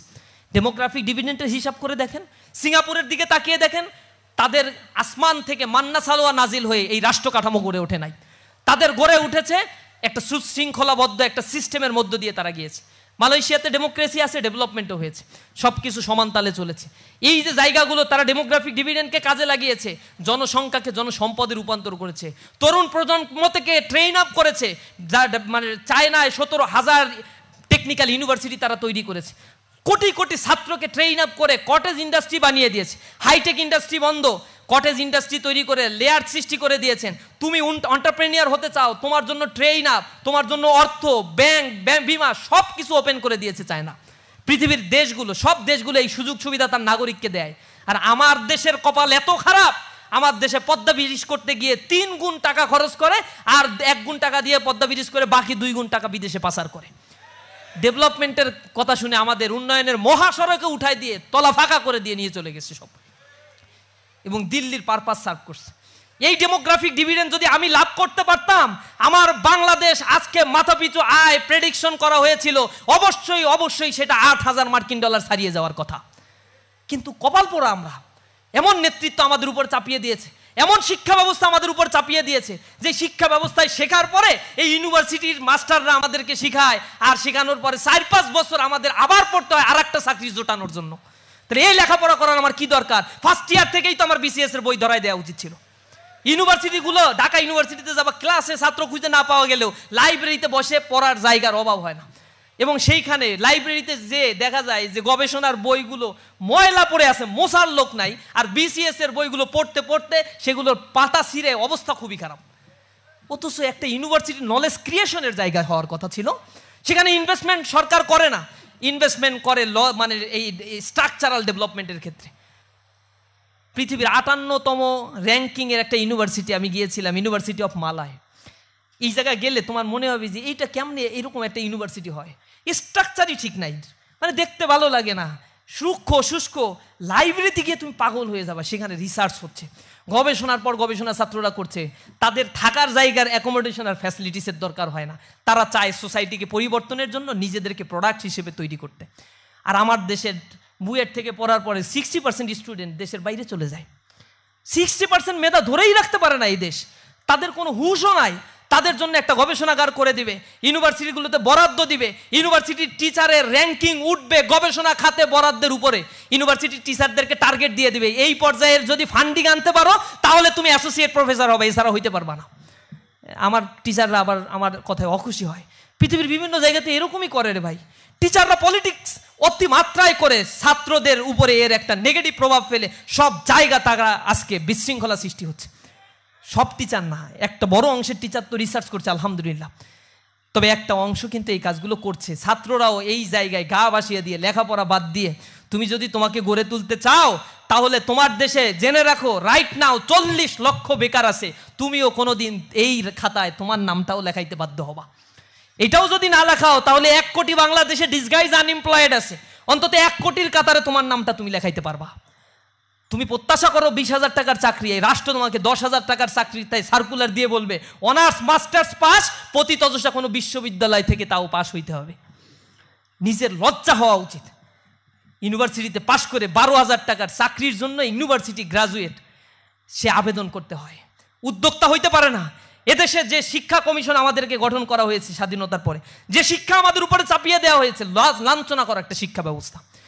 এই শিক্ষা ব্যবস্থা সেই ম্যাকলে কমিশন 1843 সালে যে সুপারিশ দিয়েছিল তার আদলে তারা বলেছিল আমরা একটা প্রজন্ম তৈরি করতে চাই, যে প্রজন্ম দেহে মানসিক গড়নে হবে হচ্ছে বাঙালি, আর মনস্তাত্ত্বিকভাবে শিক্ষা দীক্ষায় হবে ব্রিটিশদের দাস।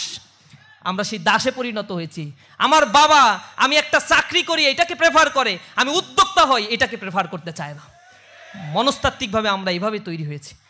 এই সিস্টেমকে ভেঙে দিতে না পারলেই রাষ্ট্র গঠিত হবে না।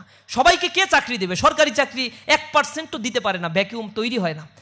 অথচ 99% ক্ষেত্রে প্রাইভেট জব সৃষ্টি হচ্ছে, সেইখানের জন্য তোমাকে তৈরি করতে হবে।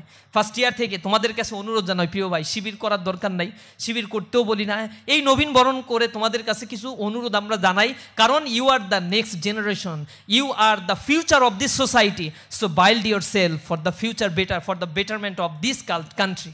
আল্লাহর রাস্তায় তোমরা নিজেদেরকে একটু তৈরি করো।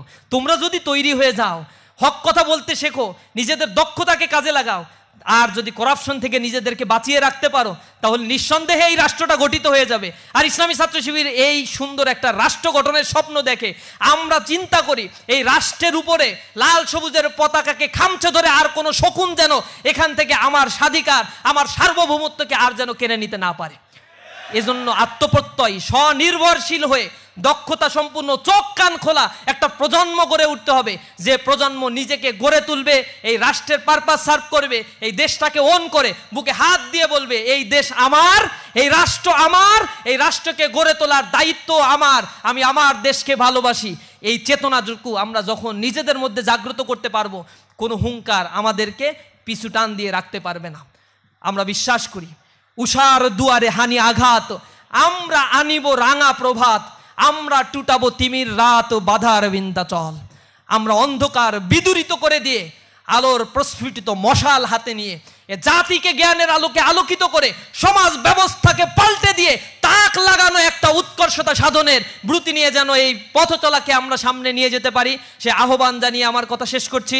হাযা মা ইনদি ওয়া ইলমু ইনদাল্লাহ আলাইহি তাওয়াক্কালতু ওয়া ইলাইহি উনীব। আসসালামু আলাইকুম ওয়া রাহমাতুল্লাহ।